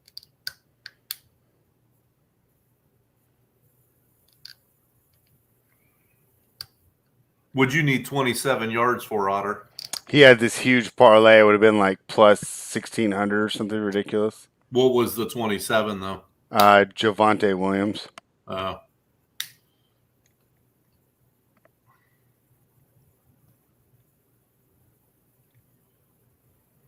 Plus 5,700. Wow. I mean, he picks up 8 yards when they know they're going to run. What? Well, I've said it before. Fangio needs to be a defensive coordinator. Why? What made them? And it's not all about the young up-and-coming guys, but if you're the owner, why are you hiring Vic Fangio? You got to remember the owners are twice as old as we are, right? I mean, but come on, we got 80-year-old guys making decisions. I mean, if you're the I don't know how we were choosing between two 80-year-olds in our presidential election, but that's a different story. But yeah, I mean, like how do cognitive decline. How do you get your fan base to be excited over that hire? I guess you just tout that he just came off leading the number one defense in the NFL and ignore the fact they had Khalil Mack, Roquan Smith, Kyle Fuller, Akeem Hicks, Eddie Goldman, right? I mean, to be fair, though, they got a pretty good roster in Denver. You know, it's not like this team shouldn't be good, right? Like you look at something like the Texans, right? They just shouldn't be good. Like even Fangio's scheme's not making that defense good, right? Right. You know who I'm surprised that has a bad defense this year that like I loved and we loved when we were doing these previews? Washington. Yeah, this game's over. Well, them too, but Miami. I can't believe they're so bad. Yeah. You're right. Yeah, I was disappointed in that. And then I was ready to write off the Steelers at like 0-16 or, you know, just to lose all their games, you know. And Tomlin said, not so fast. Yeah, the Steelers are still terrible though. But TJ Watt can literally take over a game. Like every time the quarterback drops back, I mean, there's a chance he'll get strip sacked. Yeah. You know what I mean? So he's a game changer. If that's what Tyler was saying too. He said, is it Tomlin or is it TJ Watt?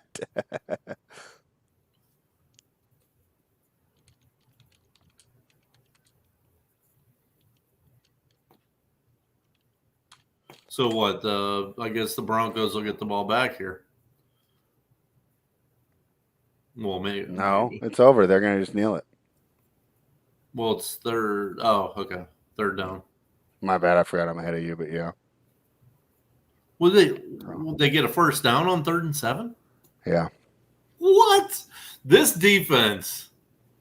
I didn't see it. I was typing in the chat to Gav, but they know you're going to run the ball, and you're giving up 7 to 8 yards a play. Not like 4 or 5. 7 to 8. Wow. That's embarrassing.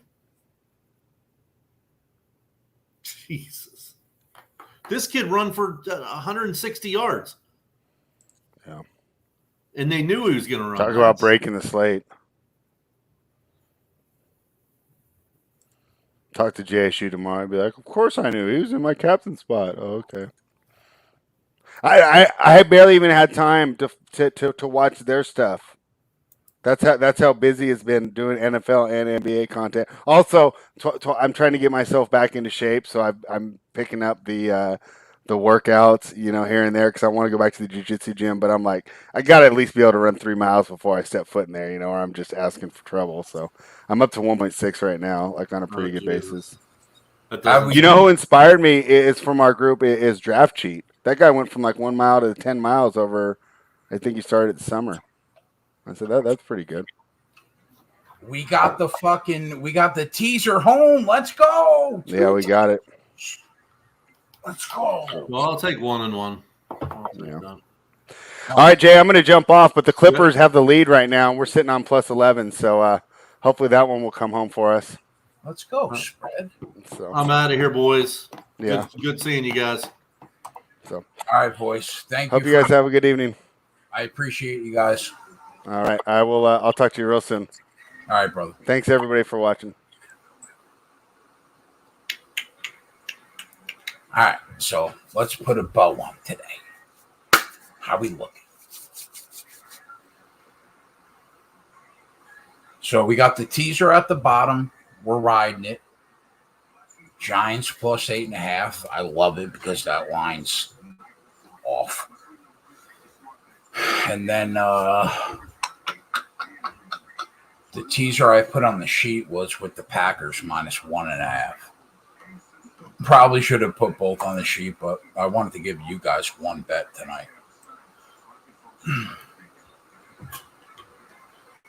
All right, so no losers. We'll take that.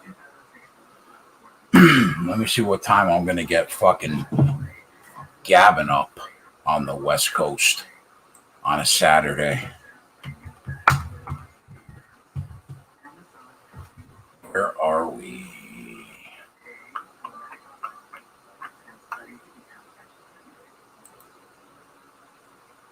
$1:00 p.m. prelim, 4:00 main card. So pretty much what we've been dealing with. Fuck me, man.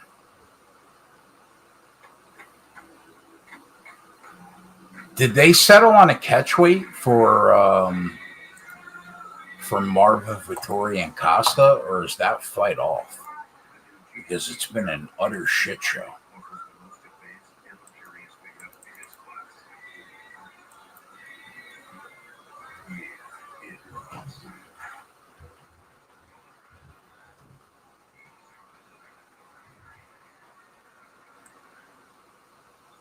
$205? No way. They're fighting at light heavyweight? Are they really?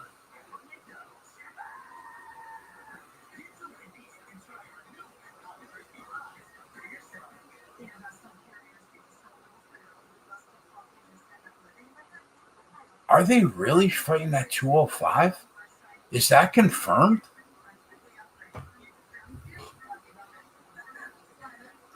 All right. So this is from Aaron Bronstetter.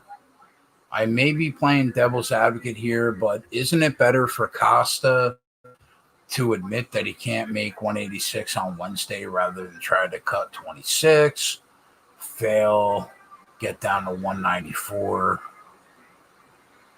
All right, so let's see what Bronstetter's saying right now. He's pretty hip. He's probably the best Canadian MMA reporter right now in the business.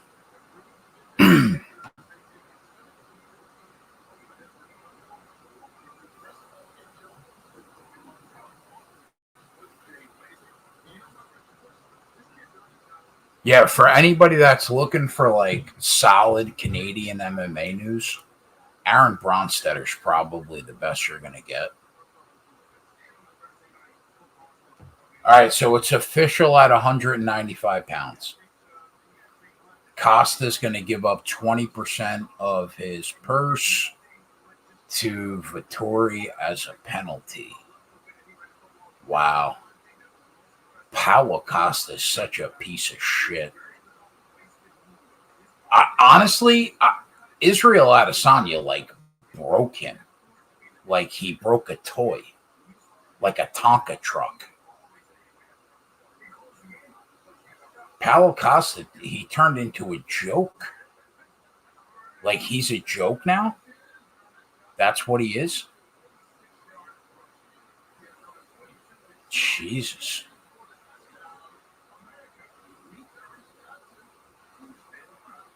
$195, huh? I still think that Marvin Vettori is going to pick him up and slam him on his back. As long as he doesn't get knocked in going, as long as he doesn't get knocked out coming in, he's still going to just pick him up and drop him right on his fucking back. Or he's going to get knocked out on entry. I don't really see the fight going any other way.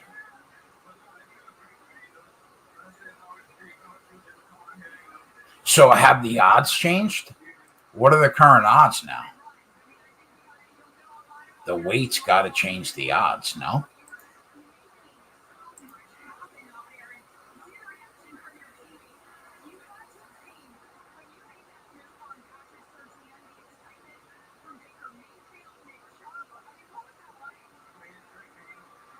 Are they off the board?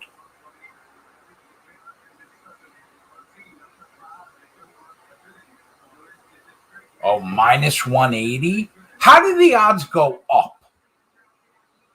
How do the odds go up?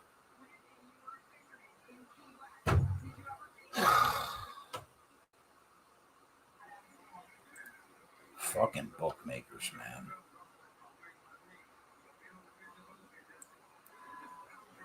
Just grimy motherfuckers.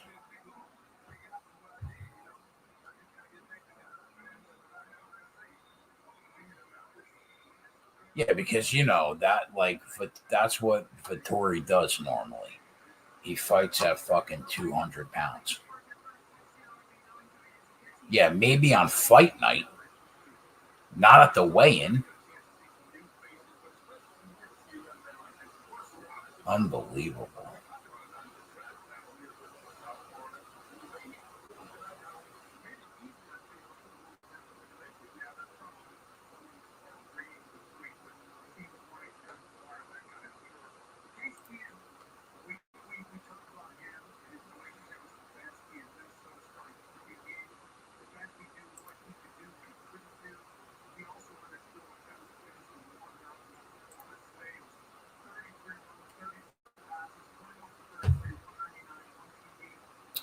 I'm going to be on Cincinnati on Saturday.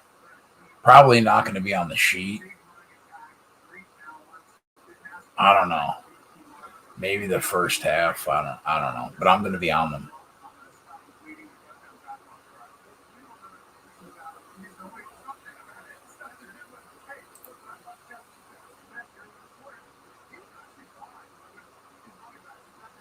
All right, boys. So the 1:00 live show on Saturday, that's when we'll get that going. It'll be me and Gavin like normal. We got both our NFL teasers rolling in. Well, for subscribers anyway. If you watched tonight and you saw the sheet, we got both of those rolling in until Sunday. Gavin and I will be on all day and night on Saturday. Saturday, I think we also have.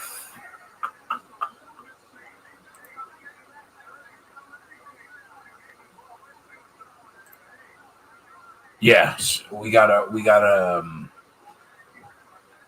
NASCAR race from Kansas on Saturday for the X Series. That's at 3:00. All that shit will be going on while Gavin and I bet the UFC and college football. So Saturday should be fun. Gavin and I have crushed it the last 2 Saturdays.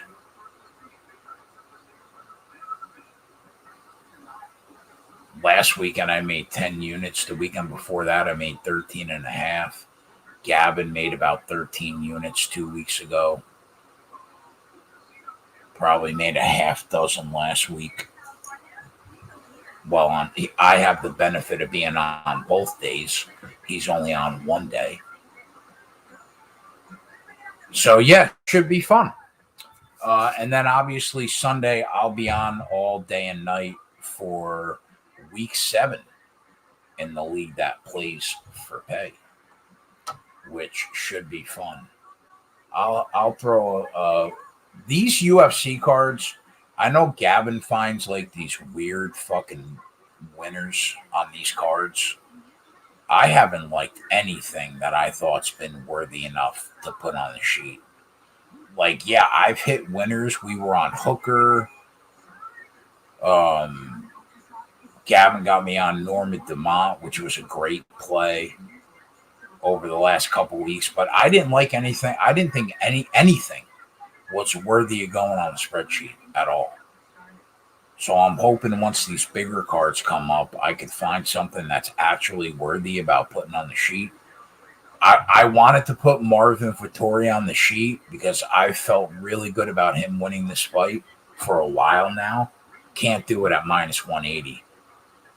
Apparently, the sports books think that's good for Vettori because he was minus 150, minus 145 days ago. So, but yeah, I like Vettori there. I think he'll get it done. He's too hungry. He's too focused. All right, so tomorrow we'll have off.